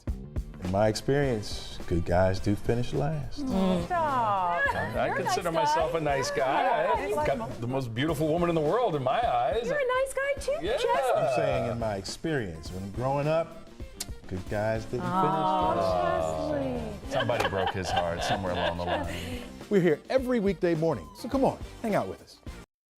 Christian Taylor hopes to bring a 3rd straight Olympic gold medal home to Fayetteville, Georgia, and he hopes coronavirus does not postpone or cancel the Olympics this summer.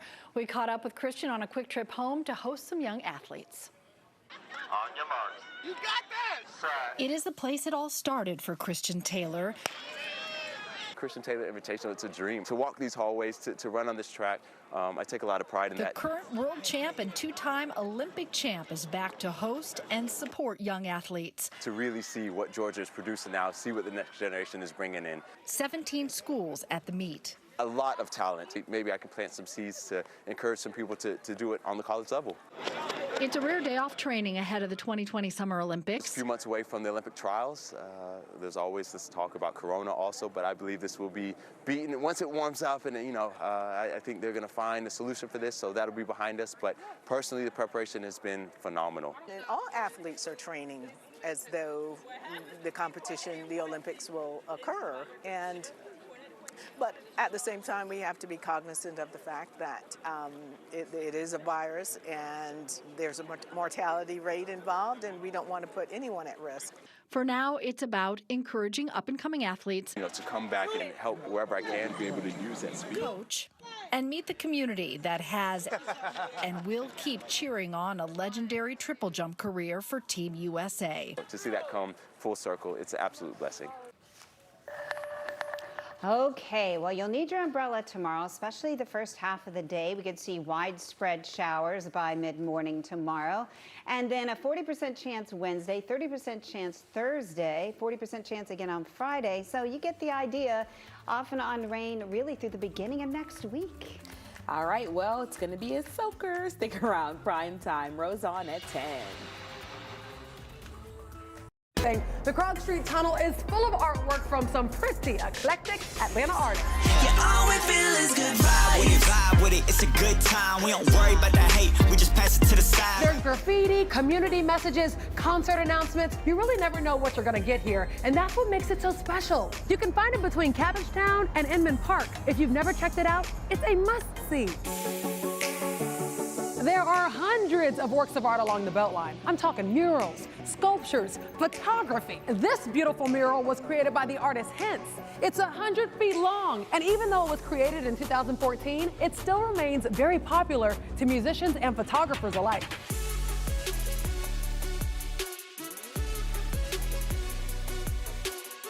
You can find it on the East Side Trail under Virginia Avenue. So let me know what you think. It doesn't have to be street art. Maybe your favorite spot is down the street from your home or a great view. Connect with me on Facebook and Instagram and share your favorite Instagram spots in Atlanta. And come hang out with me on Morning Rush, weekdays 5 to 7 a.m. on 11Alive. Televised newscasts not enough for you? Get even more at 11Alive's YouTube channel, where you'll find uncut interviews, extended body cam footage, live streams of Atlanta's biggest trials, and more. Subscribe to 11Alive today. I haven't seen you in a while. Where you been? It looks like fun. They are fun. And they're convenient. But they're being dumped everywhere. 5,000 scooters at one time active throughout the city. I enjoy them myself. They're fun. There's got to be some regulations. I just feel like we have to evolve with the times, though. They're not going anywhere. They shouldn't go anywhere. It's a new way of transporting. We have to evolve. I'm going to be looking for you next time, so use the hashtag and let us know you're hanging out with us. Morning Rush, weekdays 5 to 7 a.m. You see them all day, every day. Headlines, stats, and numbers, but without context, they're just clickbait. So let's add some perspective. The 3 most interesting numbers of the day, what they mean, and why they're important. News and numbers on Up Late. What's the best part about your voice? It is never too loud or too much. Your voice has the power to tell it like it is. bringing us together to act? Together, our voices grow. Together, we come alive, amplifying voices and breaking down barriers to change the story and shape the future. Together, we are unstoppable. Together, we are where Atlanta speaks. Remember the old days, the old cliffhangers when we used to watch shows? Hey, and cliffhangers. They would wait the next week. You were, oh, what's going to happen to the $6 million man? He was hanging with his one bionic arm. Morning Rush, weekdays 5 to 7 a.m. Only on 11Alive. Atlanta. Almost 6 million people call the Metro home. But what makes this place so great? I'm 11Alive's Chesley McNeil. I'm going to give you 3 reasons why Atlanta is the best city in America. Come on, man. 11Alive News Primetime on the ATL starts now. Right now at 10, we have several new developments in the coronavirus outbreak in the last 15 minutes. The Georgia Department of Health just confirmed 11 possible coronavirus cases across the state. So here is what we know right now. 5 of those cases are new. They are in Cobb, Fayette, Gwinnett, and DeKalb counties. Also in the last hour, we have learned a passenger arriving from South Korea to Atlanta tested negative for the coronavirus. The passenger at the airport arrived yesterday. Our team coverage tonight kicks off with Hope Ford live at the airport. Now, Hope, walk us through what happened with this passenger.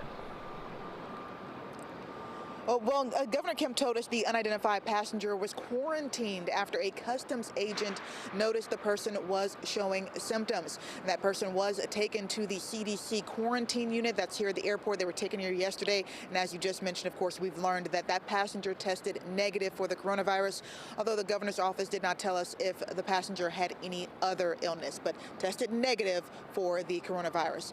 Of course, this has all caused a lot of anxiety for some travelers. I want you to take a look at the domestic terminal north, what it looked like a little bit earlier today, probably about two and a half hours ago. It was pretty empty, not a lot of passengers walking around, and some who were returning from flights told me they've been getting through TSA at record speed. Now, I traveled over the weekend. I took a video on the plane train, which you're taking a look at, and as you can see, again, there was barely anyone on board.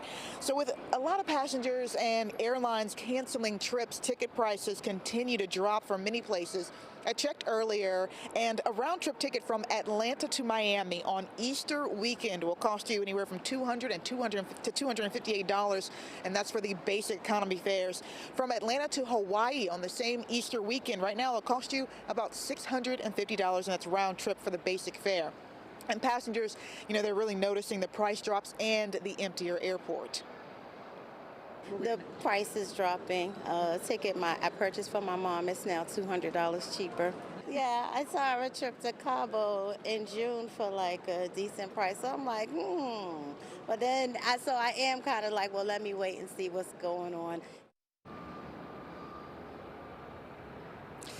And of course, less flights and cheaper tickets. That means the airlines, you know, they're going to have to cut costs somewhere, and that means jobs.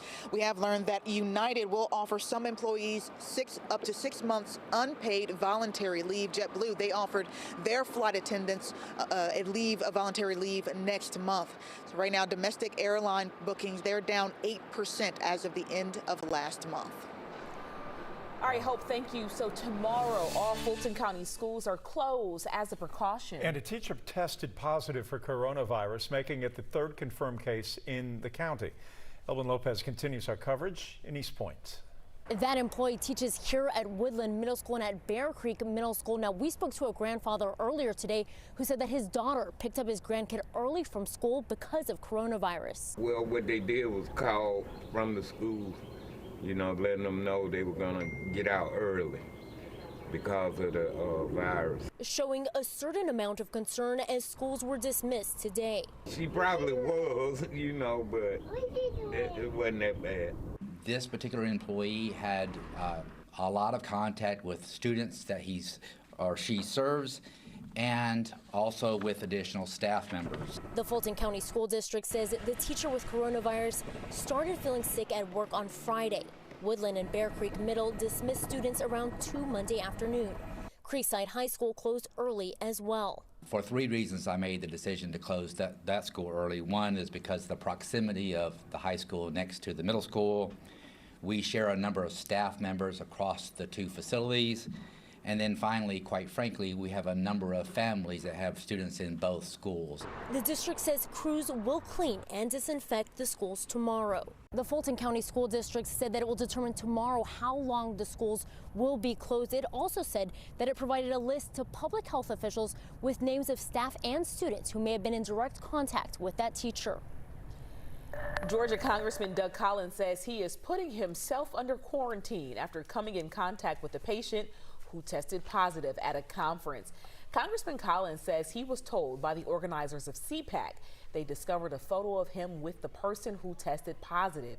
CPAC was in Maryland at the end of February, and although Congressman Collins says he's feeling fine, he will be staying in his home for 14 days out of an abundance of caution.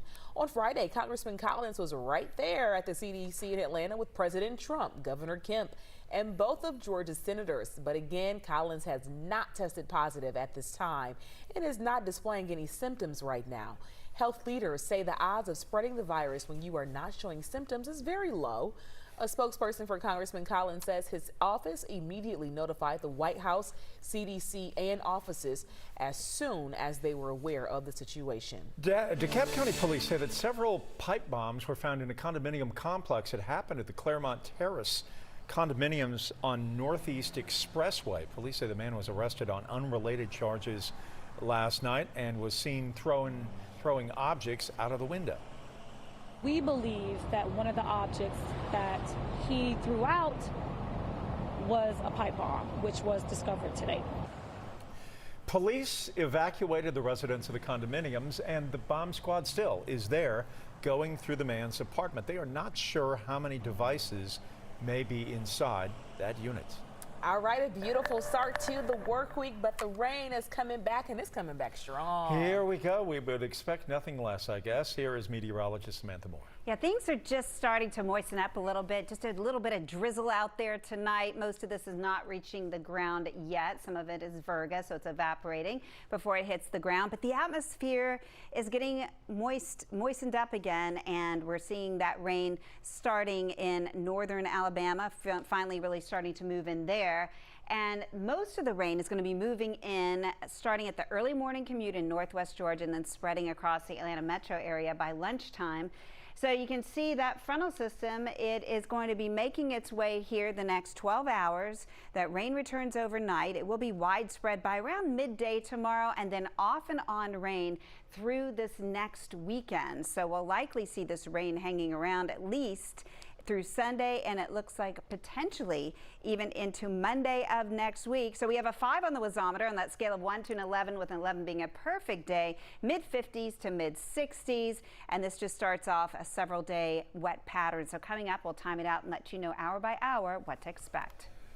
All right, Samantha, thank you. The State Department is warning U.S. citizens against traveling by cruise ship. According to the CDC, there is an increased risk of being infected with the coronavirus on cruises, as we have seen with the Diamond Princess and Grand Princess cruise ships. In order to curb the spread of COVID-19, many countries have been denying port entry rights to some ships and prevented passengers from disembarking. The warning comes as the Grand Princess cruise ship that's been idling off the coast of California finally docks. 2 Middle Georgia women are among the 3,000 people who are being kept on board after 2 passengers and 19 crew members tested positive for the virus. The 2 women have not tested positive for coronavirus. We talked to one of those Georgia women while they were still on board. I try to be really positive about it. There's nothing I can do, so if I get upset, that's not going to help anything. The 2 Georgia women flown to Dobbins Air Reserve Base. Then they will be quarantined for at least 14 days along with a few dozen other Georgians. Again, none of those people who arrived at Dobbins have tested positive for the virus. Just to get you up to speed with what this looks like on a national level, right now across the country, there are more than 600 confirmed cases of coronavirus. 23 people have died, still mostly in Washington state, with 2 deaths in Florida and 2 in California. More than half of the 50 states now have confirmed cases. That's according to NBC News. We have a live blog with all of the very latest updates on coronavirus, so you don't get lost searching for new information. You can find it right now in the coronavirus section. That's on the 11Alive app. Happening tomorrow, it could impact lawsuits ranging from slip and fall accidents to sex trafficking. A Georgia Senate bill now is set to be voted on Tuesday, and Joe Hankey talked with those for and those against it. Multiple federal lawsuits filed in Georgia over the past year claim staff at several Atlanta metro area motels ignored warning signs of sex trafficking and cashed in by renting rooms for the crimes. It takes a buyer, a seller, and somebody to supply the venue. Trial attorney Adam Malone of Malone Law says Senate Bill 415 greatly lowers the chances of holding a person supplying the venue responsible in a state lawsuit. Most of what they're doing is simply looking the other way and pretending that they don't know what's going on. we could prove that. You know, now proving that is not nearly enough. You'd have to prove that the hotel actually conspired with the sex trafficker. Malone says the bill would also impact many other cases where a victim is seeking compensation for injuries. It takes away the responsibility of any business owner to take reasonable steps to make their premises safe, their property safe. But State Senator Steve Gooch of Dahlonega, a sponsor of the bill, says in recent years, Georgia juries have handed victims multi-million-dollar verdicts against property owners who did not commit a crime. They have no knowledge of a crime being committed. They should not be found guilty and be found liable. The bill would require evidence the owner forced someone to commit the crime or knew of a specific threat and reasonably could have prevented it. The juries have apportioned some of the responsibility to those business owners quite simply because they're the ones who had the insurance premium. The Senate is set to vote on SB 415 Tuesday. Well, as of now, the Olympics are still on as planned in July. We talked to a Georgia Olympian working toward a third gold medal about coronavirus and the special reason he came home. Next.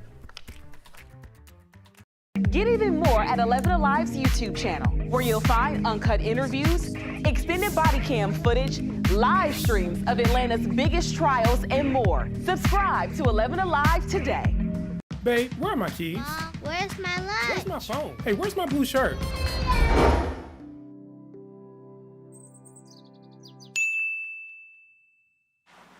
Where's my pen?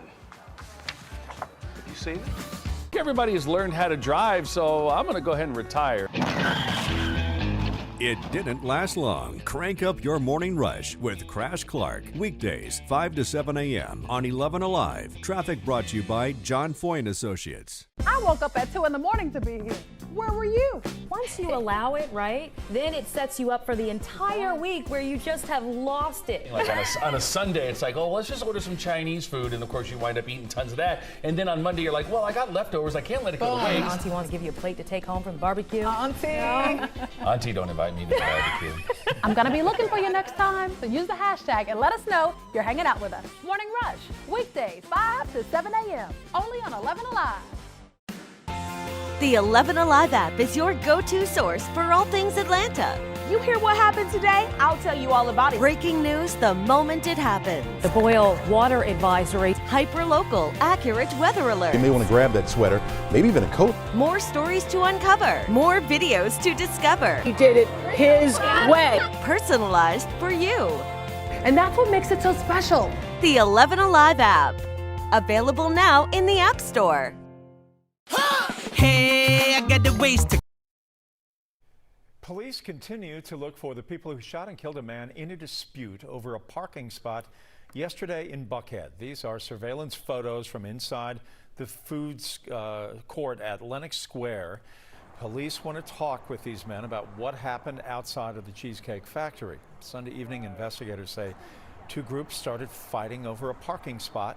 Eventually, one person pulled out a gun and shot a 25-year-old man in the head. If you recognize any of these young men, you are asked to call police. Yesterday's deadly shooting, the latest in a trend at Lenox Square. So far, there have been a shooting at Lenox Square every month since December. On December 21st, days before Christmas, a Macy's employee was shot in the garage during an attempted robbery. Then, on January 18th, an officer shot a man who appeared to be robbing someone at gunpoint in the parking garage. Turns out the man who was shot had been robbed by the person he was holding at gunpoint. In February, a man was shot during what police described as a botched drug deal in the parking lot outside of Bloomingdale's. And then yesterday's shooting when a man was shot to death, allegedly over just a parking spot. It's leading to a lot of questions about shopper security and if it's okay to go to Lenox Square and feel completely safe, and whether police have the resources to keep everyone safe. Atlanta Police Chief Erica Shields says they continue to work with mall owners to improve security. In a statement, she said she is confident an arrest will be made in Sunday's shooting.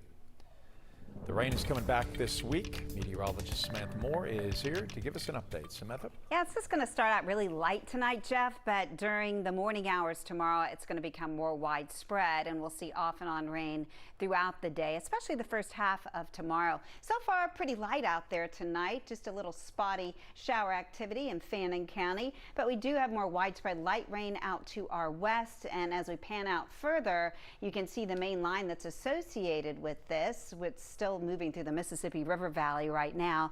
And it's a cold front. Eventually it's become a stationary front, and it's going to linger over us for much of the week. And that will keep us unsettled with bouts of rain from time to time. This frontal system bisects the country all the way on up into the Great Lakes states. And it's also setting up this warm, humid pattern for us because we have high pressure to our east, and that's bringing in a southerly flow here. So that'll feed some of the showers and thunderstorms and bring in our unseasonably warm temperatures. We're looking out at Blue Ridge right now. It looked a little foggy a second ago, as they may have a little drizzle around there. Haven't had any reports of it yet, but it did look a bit foggy when I focused in on it a little while ago. And Bill Hanea in Meriwether County, going out to see the sunset. He caught it just in time before the clouds really rolled in here, the sliver of bright orange and gold right over the horizon. So those clouds, yep, they obscured that supermoon, so it wasn't very super for us here across North Georgia. Temperatures started out here this morning in the low 40s, and we ended up in the upper 60s. So that's going to be the trend the next few days, those unseasonably warm temperatures as we head into this week. 67 our high after morning low of 43. We should be around 63 and 43 this time of year. And look at our surplus. We have had over 12 inches of rain, and that is our surplus in the bucket right now. So we really don't need any more rain, but we're going to get it whether we need it or not. So the rain is going to be returning overnight. It'll be widespread by midday tomorrow, and then continue off and on through this coming weekend and even into the beginning of next week, it looks like. So the clouds roll in tonight. We'll have a slight chance of some showers here for the morning commute between around 6 and 8 a.m. The chances linger in through the mid-morning hours, and that's when we see some heavier downpours around 11 into that lunch hour, about a 30% chance, and then remaining cloudy with some spotty showers throughout the evening hours. So keep that umbrella handy. This is the timing that we think is going to happen here, with the clouds continue to thicken up overnight. So by tomorrow morning, we'll have that rain approaching northwest Georgia. By the morning commute, Dalton seeing the rain, maybe with some heavier downpours here. Into Rome it goes, and then approaches Carrollton at around 11 o'clock, Marietta at around 11, into Gilmer County by around noon. And as it moves to the east, it looks like it's going to be lightening up a bit, just becoming more showery in nature, but you still could have a heavy downpour here. In fact, during the late evening on Tuesday, some of the models showing some heavier downpours moving in. That's when we could have some isolated thunderstorms late on our Tuesday. And then into Wednesday we go, and the models have not been in agreement here. So what we've been seeing is that lack of confidence in the forecast. Whenever these models disagree, it always makes it much more difficult. But we'll continue to see the rain off and on, we do believe, through the weekend and into the beginning of next week. So that means these rainfall amounts could be as much as 1.5 inches in the Atlanta area, and heavier amounts here across North Georgia. So here's a look at your 7-day forecast. 60% chance on your Tuesday, 40% chance Wednesday, maybe some thunderstorms Wednesday into Thursday as well. And then those chances for rain continue to stick with us through this next weekend and into the beginning of next week.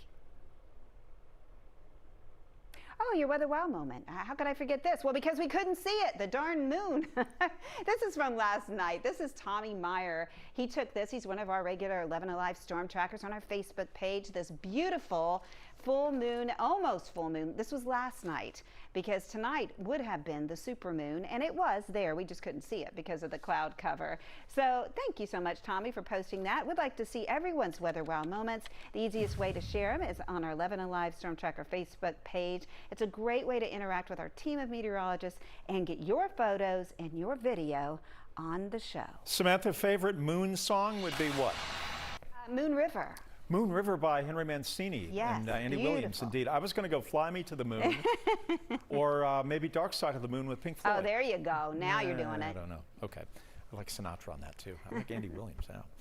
All right. Christian Taylor hopes to bring a third straight Olympic gold medal home to Fayetteville, and hopes that coronavirus doesn't postpone or cancel the Olympics. 11Alive caught up with Christian on a quick trip home to host young athletes.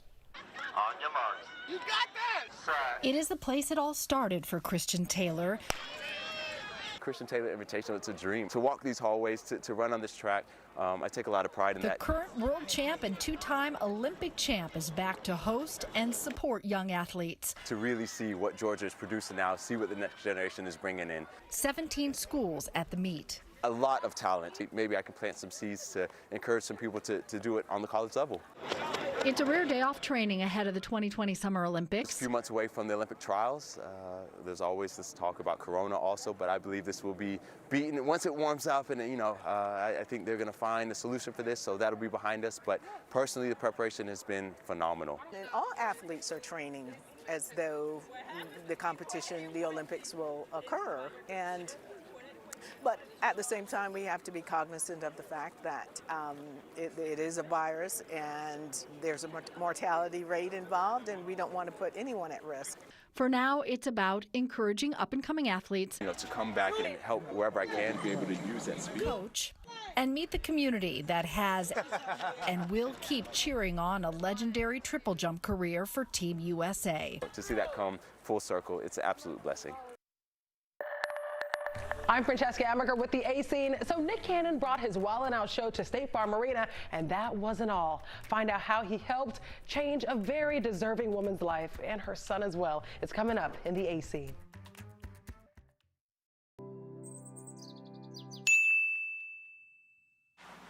Where's my pen? Have you seen it? Everybody has learned how to drive, so I'm going to go ahead and retire. It didn't last long. Crank up your morning rush with Crash Clark. Weekdays, 5 to 7 a.m. on 11Alive. Traffic brought to you by John Foy & Associates. I woke up at 2 in the morning to be here. Where were you? Once you allow it, right, then it sets you up for the entire week where you just have lost it. Like on a Sunday, it's like, oh, let's just order some Chinese food, and of course you wind up eating tons of that. And then on Monday, you're like, well, I got leftovers, I can't let it go to waste. Auntie wants to give you a plate to take home from the barbecue. Auntie! No. Auntie, don't invite me to the barbecue. I'm gonna be looking for you next time, so use the hashtag and let us know you're hanging out with us. Morning Rush, weekdays, 5 to 7 a.m. only on 11Alive. The 11Alive app is your go-to source for all things Atlanta. You hear what happened today? I'll tell you all about it. Breaking news the moment it happens. The boil water advisory. Hyper-local, accurate weather alert. You may want to grab that sweater, maybe even a coat. More stories to uncover. More videos to discover. He did it his way. Personalized for you. And that's what makes it so special. The 11Alive app. Available now in the App Store. Hey, I got the ways to go. I got moves to make, homie, but I stay in the flow. See, I just do what I say I'ma do. No, my movement ain't fading. You could assume what the doing was great.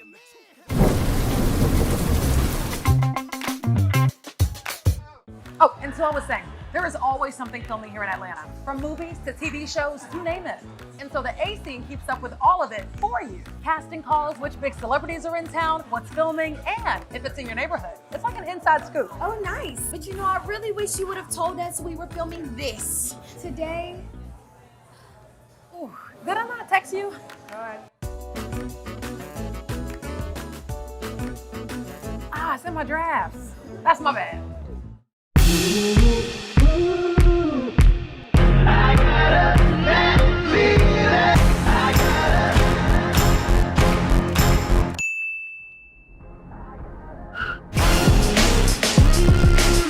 So you slept in and you missed Morning Rush, huh? Well, here's what you missed. In my experience, good guys do finish last. I consider myself a nice guy. I've got the most beautiful woman in the world. All right, folks, you know what time it is. You see your screen. It is time for Monday's edition of the A-Scene. And we are kicking off this Monday by taking a chunk out of Apple TV+. Yeah, the new streaming service. Well, guess what? They just dropped their first movie ever, and it's called The Banker, and it was shot right here in Georgia. So this weekend, it hit theaters for a limited release before it hits Apple Plus on March 20th. And here's your sneak peek. Owning a bank is like owning the other side of the real estate business. There's a few complexities you just left out. Like what? Oh, I'm sorry. Did I not wake up black this morning? Because I'm pretty sure I did. Yep, still black. Me too, Sam, me too. And it's lovely. Starring Anthony Mackie and Samuel L. Jackson, The Banker is inspired by true events. The plot follows two black businessmen in the 1950s and 60s who hire a working-class white man to be the face of their company while they pretend to be a janitor and chauffeur. And don't forget, we saw the making of this last November when our A-Scene insiders captured Jackson filming in these photos right here. Crews were spotted in Noonan and even parts of Douglasville. And the Georgia film movie hits Apple TV on March 20th. And make sure you support because, hello, it's filmed in Georgia. Okay, so the next story is a heartwarming story brought to us by Nick Cannon. So over the weekend, for the first time ever, Cannon filmed his comedic show Wildin' Out at State Farm Arena as a stop on his tour. And guess what? On March 6th, he was even awarded his own day by the Atlanta City Council. Well, things got even more special when business owner Jasmine Crow put out a call for single moms in need of financial help on her social media. And after sifting through multiple submissions, this mother was chosen to receive $5,000 from Nick Cannon.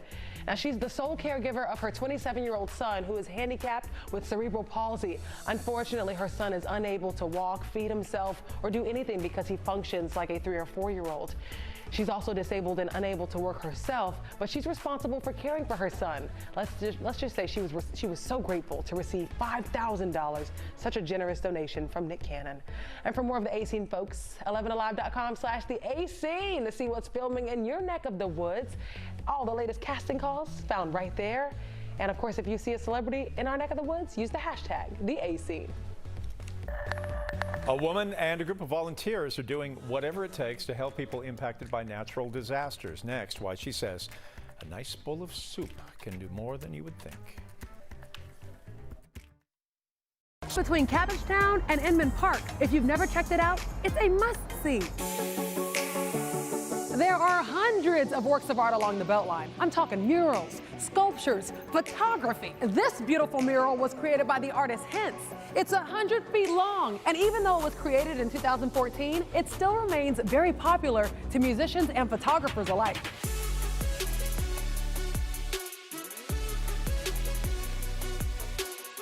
You can find it on the East Side Trail under Virginia Avenue. So let me know what you think. It doesn't have to be street art. Maybe your favorite spot is down the street from your home or a great view. Connect with me on Facebook and Instagram and share your favorite Instagram spots in Atlanta. And come hang out with me on Morning Rush, weekdays 5 to 7 a.m. on 11Alive. Televised newscasts not enough for you? Get even more at 11Alive's YouTube channel, where you'll find uncut interviews, extended body cam footage, live streams of Atlanta's biggest trials, and more. Subscribe to 11Alive today. I haven't seen you in a while. Where you been? It looks like fun. They are fun. And they're convenient. But they're being dumped everywhere. 5,000 scooters at one time active throughout the city. I enjoy them myself. They're fun. There's got to be some regulations. I just feel like we have to evolve with the times, though. They're not going anywhere. They shouldn't go anywhere. It's a new way of transporting. We have to evolve. I'm going to be looking for you next time, so use the hashtag and let us know you're hanging out with us. Morning Rush, weekdays 5 to 7 a.m. You see them all day, every day. Headlines, stats, and numbers, but without context, they're just clickbait. So let's add some perspective. The 3 most interesting numbers of the day, what they mean, and why they're important. News and numbers on Up Late. What's the best part about your voice? It is never too loud or too much. Your voice has the power to tell it like it is. Bringing us together to act. Together, our voices grow. Together, we come alive, amplifying voices and breaking down barriers to change the story and shape the future. Together, we are unstoppable. Together, we are where Atlanta speaks. Remember the old days, the old cliffhangers when we used to watch shows? Hey, and they cliffhangers. would, they would wait the next week. You were, what's going to happen to the $6 million man? He was hanging with his one bionic arm. Morning Rush, weekdays 5 to 7 a.m. Only on 11Alive. Atlanta. Almost 6 million people call the Metro home. But what makes this place so great? I'm 11Alive's Chesley McNeil. I'm going to give you 3 reasons why Atlanta is the best city in America. Come on, man. It's the heart of the South. And it's one of the most diverse cities around. People from all walks of life have come here and made it home. From different backgrounds, languages, and religions, and who can forget about the food? They all make this a cultural melting pot, full of great people and Southern hospitality. Atlanta's rich history is unmatched, known as the cradle of the civil rights movement for good reason. Dr. Martin Luther King Jr., Andrew Young, John Lewis, they all fought in the struggle for equal rights right here. Businesses on Sweet Auburn Avenue, local black churches, and college students from Atlanta all helped shape the future of America. Once an Olympic city, Atlanta's home to the best sports scene across the nation. Hey look, the South has something to say. You won't find more passion.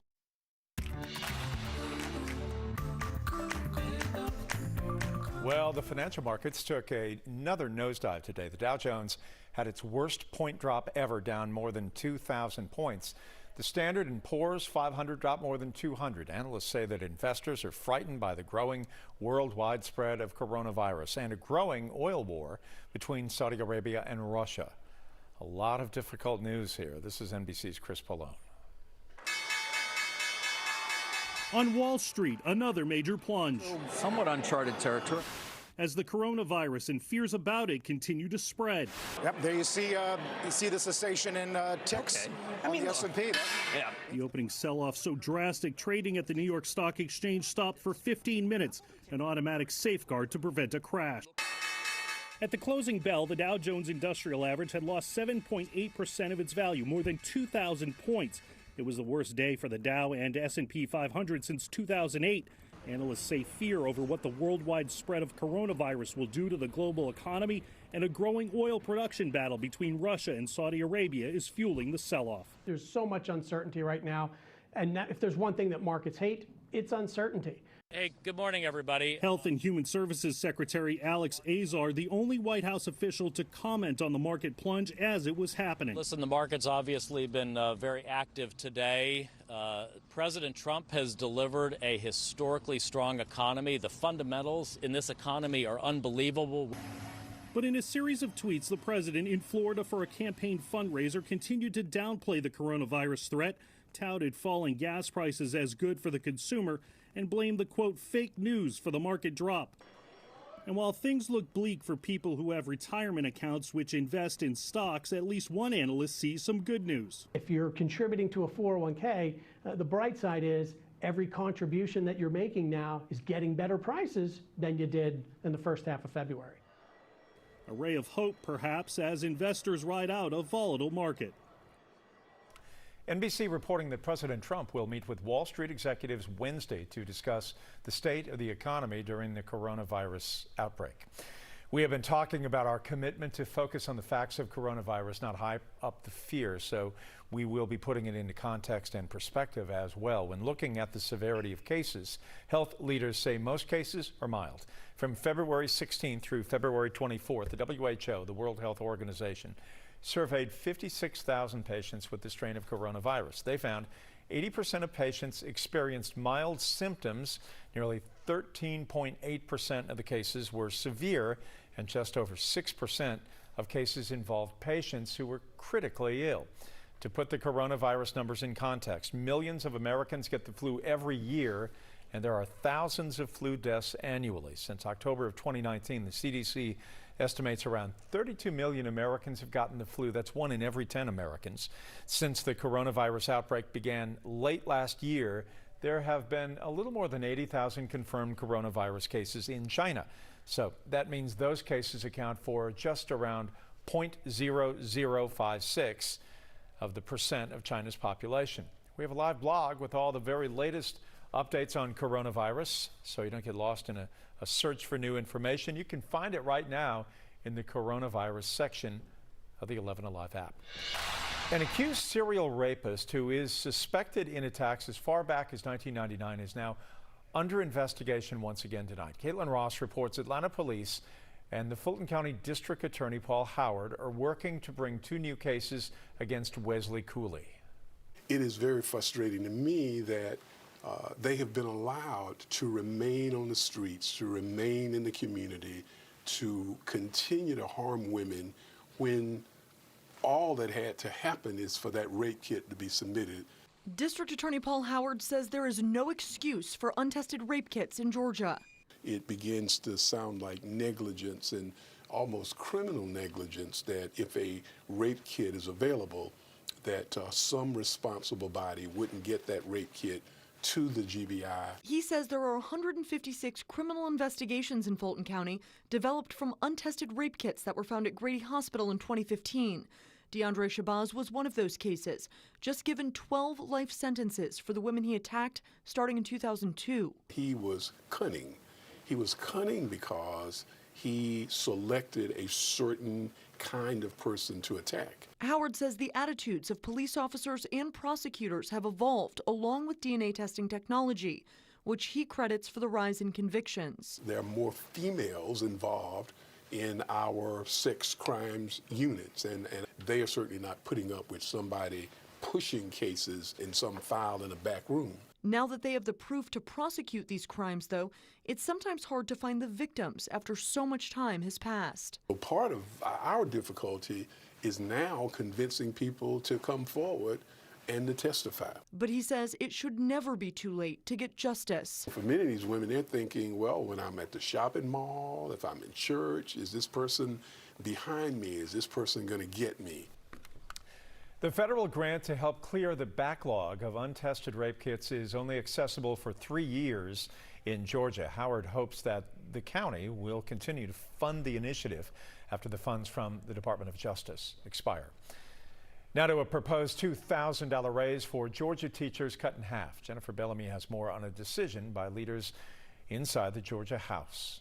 Yeah, the House Appropriations Committee passed a proposed budget that cuts teacher raises in the state for fiscal year 2021 from $2,000 to $1,000. Georgia is facing a budget shortfall this year, with the governor asking state agencies to cut spending by at least 4%. Many wondered if that meant there would still be money left to raise teacher salaries by $2,000, which Governor Kemp proposed in his State of the State address.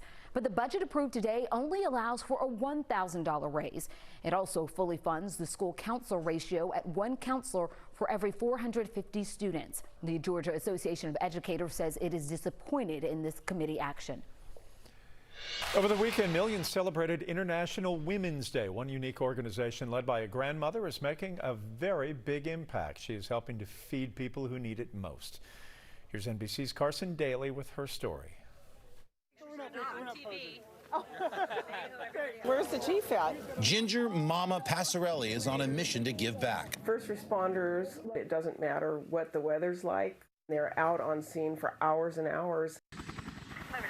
Katrina hit, and I found out that there was no one to take care of them. I just thought that was so wrong.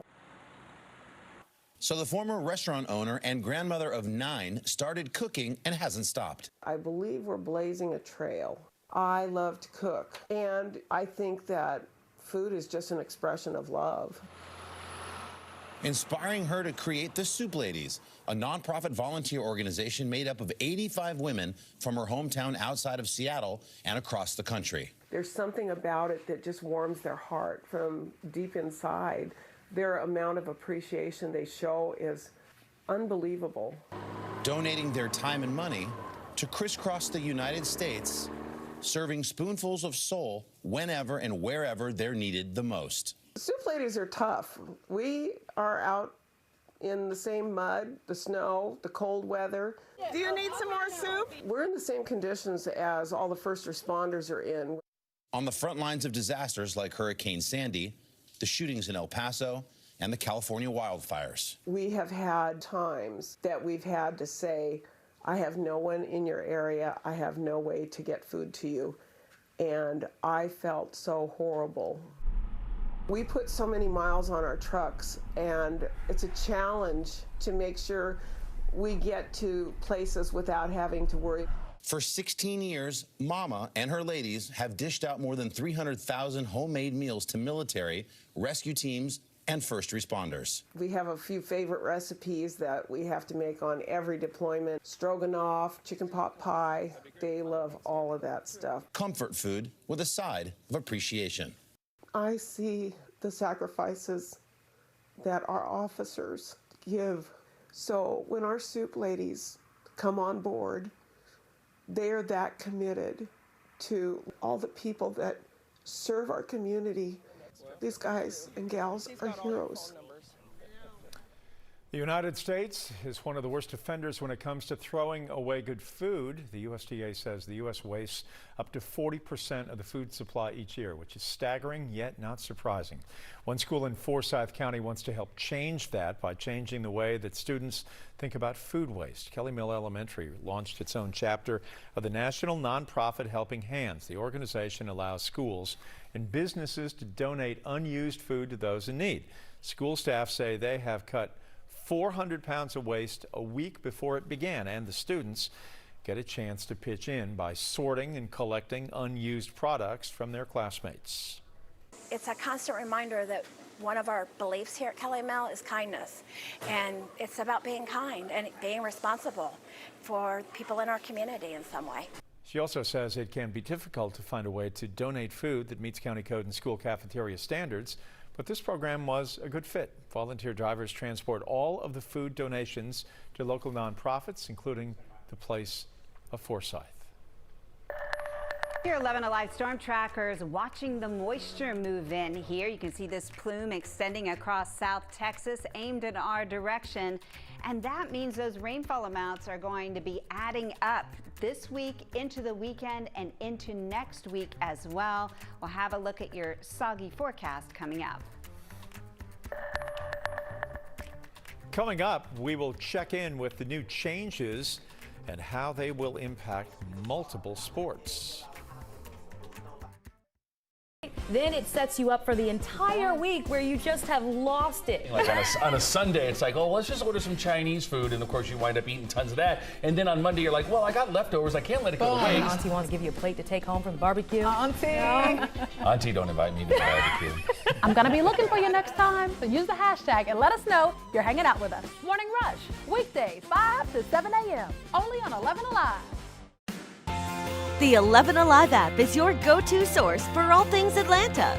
You hear what happened today? I'll tell you all about it. Breaking news the moment it happens. The boil water advisory. Hyper-local, accurate weather alerts. You may want to grab that sweater, maybe even a coat. More stories to uncover. More videos to discover. He did it his way. Personalized for you.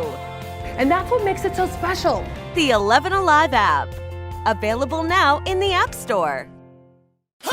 Hey, I got the ways to go. I got moves to make, homie, but I stay in the flow. See, I just do what I say I'm gonna do. No, my movement ain't faded. You could assume what I'm doing was great.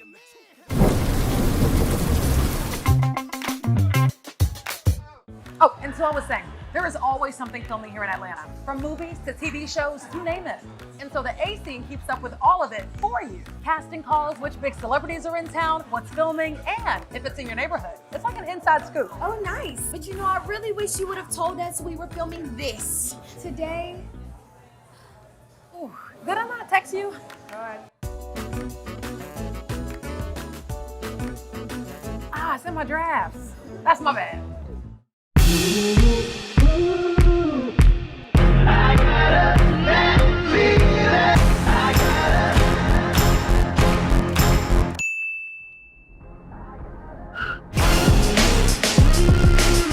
So you slept in and you missed Morning Rush, huh?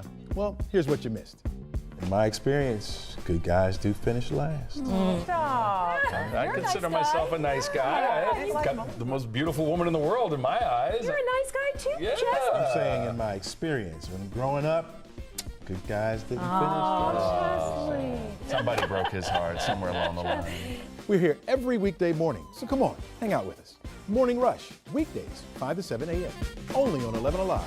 Televised newscasts not enough for you? Get even more at 11Alive's YouTube channel, where you'll find uncut interviews, extended body cam footage, live streams of Atlanta's biggest trials, and more. Subscribe to 11Alive today.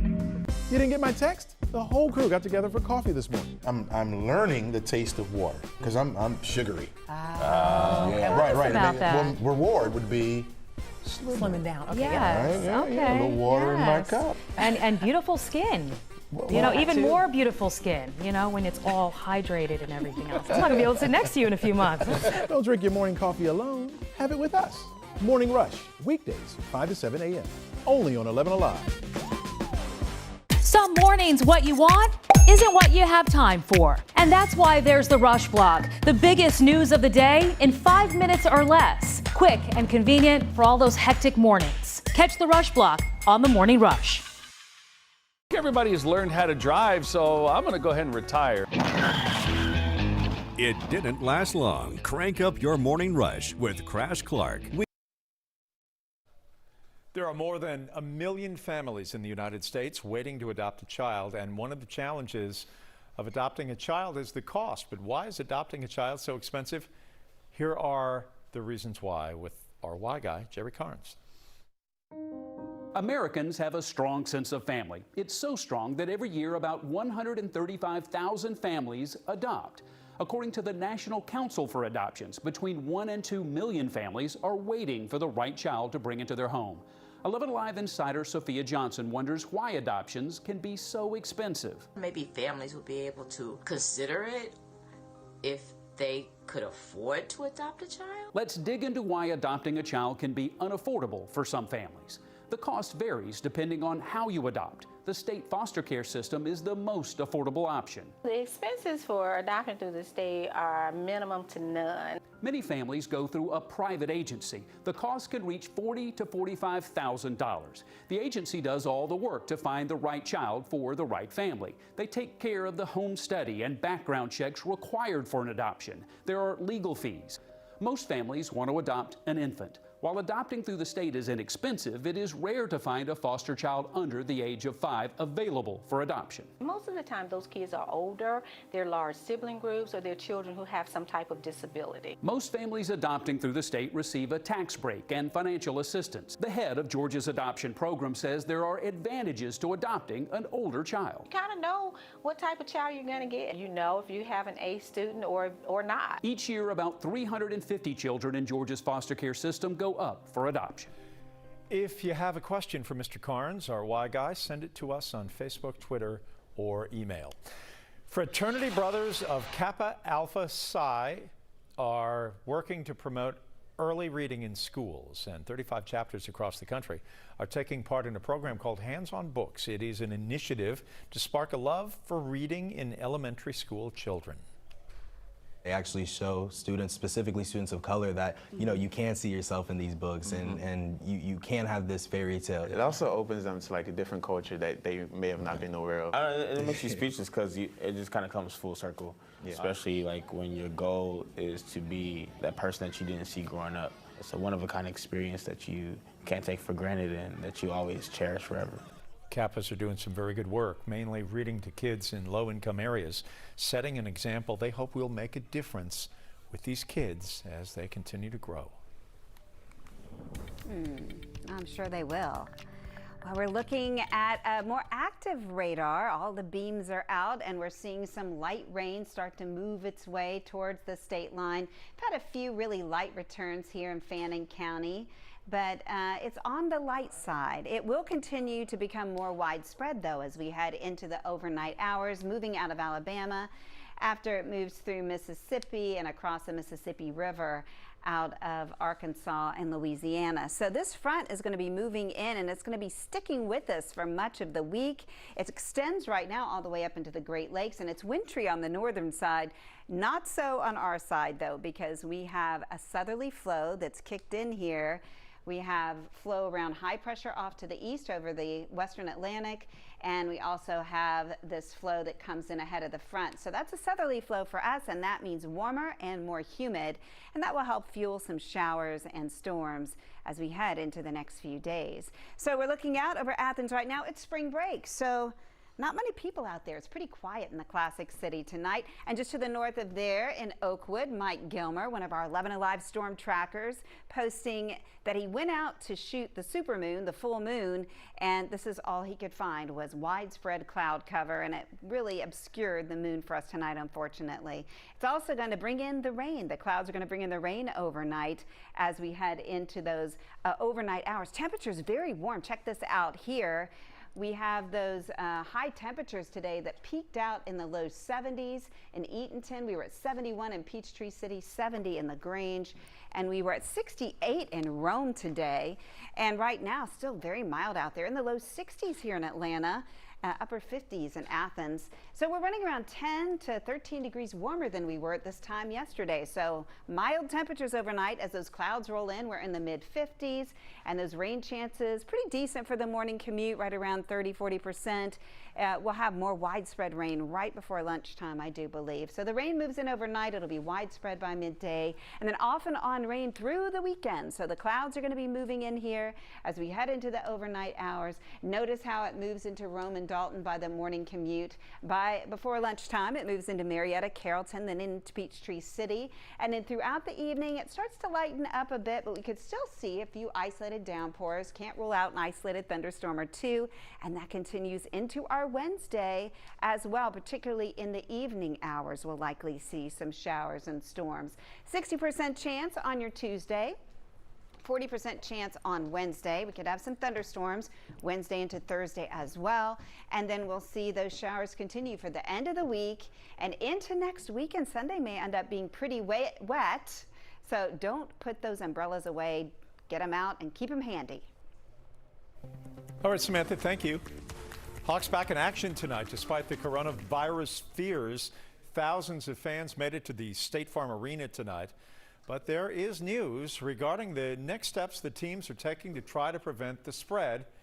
Right before tip-off, the NBA, Major League Baseball, Major League Soccer, and the NHL released a joint statement saying they are restricting locker rooms to players and essential staff. The change will go on until further notice. The leagues received input from the infectious disease and public health experts. The close contact in the locker rooms create a higher risk of spreading potential viruses. Media will still get access outside of the locker room. These effects take place beginning tomorrow. The NBA has meetings scheduled for Wednesday to discuss further with team owners, and other decisions such as preparing to ban spectators are still on the table. Earlier today, we spoke with the players about the potential changes. There's obviously a lot of calls and conference calls and meetings that are going on. Our group had a meeting this morning. I think Tony is scheduled to have a meeting this Wednesday. Chelsea has a meeting with all of the trainers tonight. A lot on the table. Now the Hawks had some business to take care of, hosting the Charlotte Hornets. The mascot Harry the Hawk clutch with a half-court shot. Very nice. John Collins, a terrific evening. Shot 100% until overtime. Had a few baskets to force overtime. Trae Young then missed a couple of game winners. One bounced on the rim. Missed this one at the buzzer, sending it in to double OT. Oh, come on, give him a break. Fall. Not happening. Hawks finally catch a break. DeAndre Hunter draws the foul on his 3 attempt. The 3 free throws win it. Hawks in a offensive slugfest, 143 to 138. Atlanta United is in a tough portion of their schedule.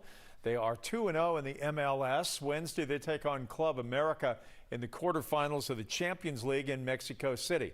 Life without Joseph Martinez, not perfect, but they're getting used to the idea, and they're also getting some additional support, signing the forward J.J. Williams today and Manuel Castro to make it to Atlanta. So the club is just trying to find a little bit of cohesiveness.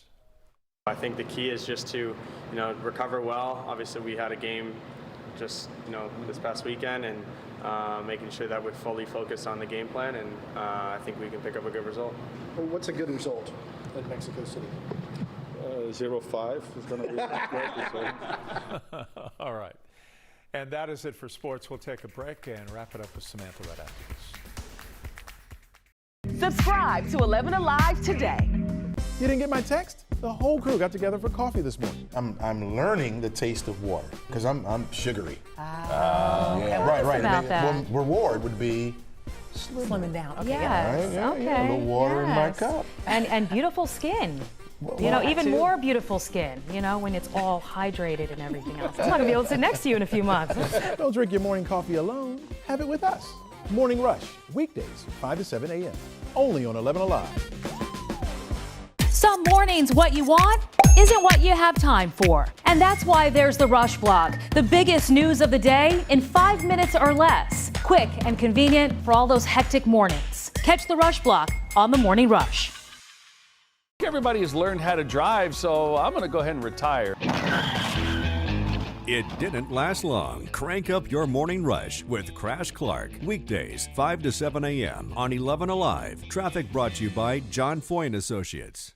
Atlanta is filled with great photo spots. And of course, I would know because this is my hometown. I'm 11Alive's Francesca Amaker, and I'm about to show you my picks for the 3 best Instagram spots in Atlanta.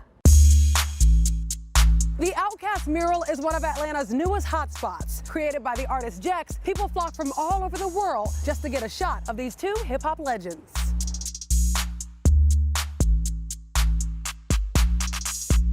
News of the mural went viral when Big Boy himself gave a shout out on Instagram. You can find it tucked away in a back parking lot in Little 5 Points. An Atlanta icon, ever-changing, always interesting. The Krog Street Tunnel is full of artwork from some pretty eclectic Atlanta artists. Yeah, all we feel is good vibe with it, it's a good time. We don't worry about the hate, we just pass it to the side. There's graffiti, community messages, concert announcements. You really never know what you're gonna get here, and that's what makes it so special. You can find it between Cabbagetown and Inman Park. If you've never checked it out, it's a must-see. There are hundreds of works of art along the Beltline. I'm talking murals, sculptures, photography. This beautiful mural was created by the artist Hence. It's 100 feet long, and even though it was created in 2014, it still remains very popular to musicians and photographers alike.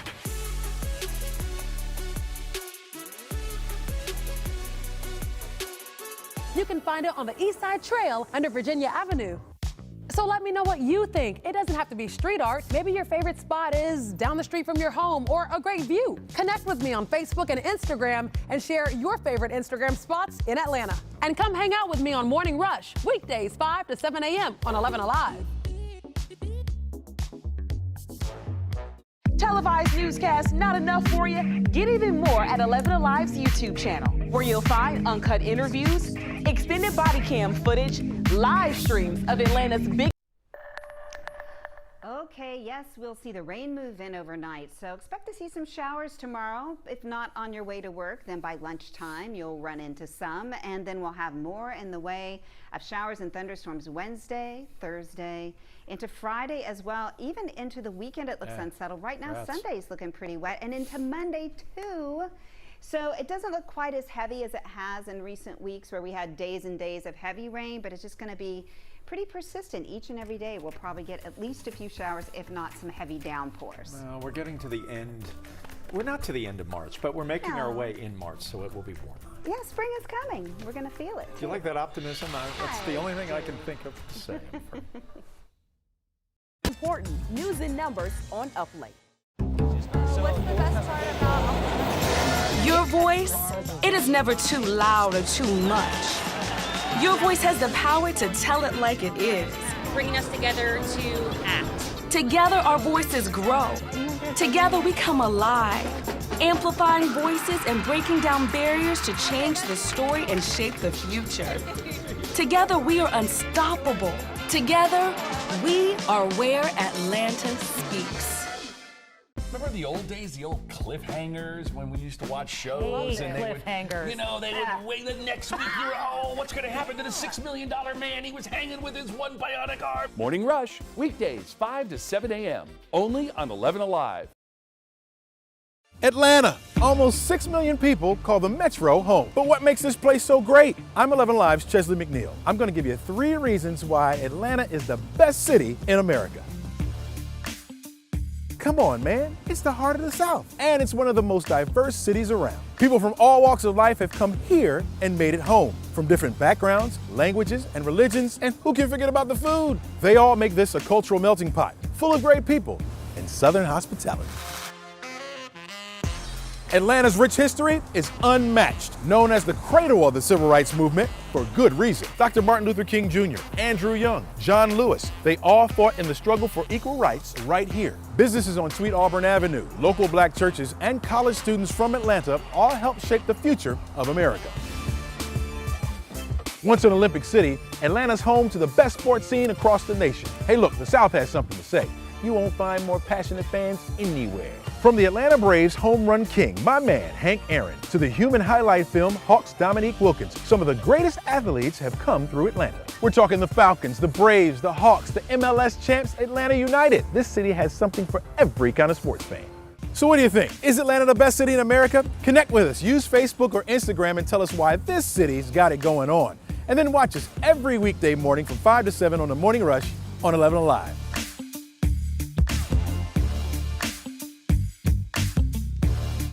televised newscasts not enough for you? Get even more at 11Alive's YouTube channel, where you'll find uncut interviews, extended body cam footage, live streams of Atlanta's biggest trials, and more. Subscribe to 11Alive today. Babe, where are my keys? Where's my lunch? Where's my phone? Hey, where's my blue shirt?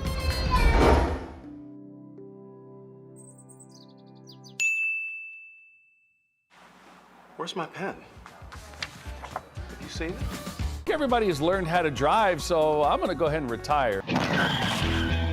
It didn't last long. Crank up your morning rush with Crash Clark. Weekdays, 5 to 7 a.m. on 11 Alive. Traffic brought to you by John Foy & Associates.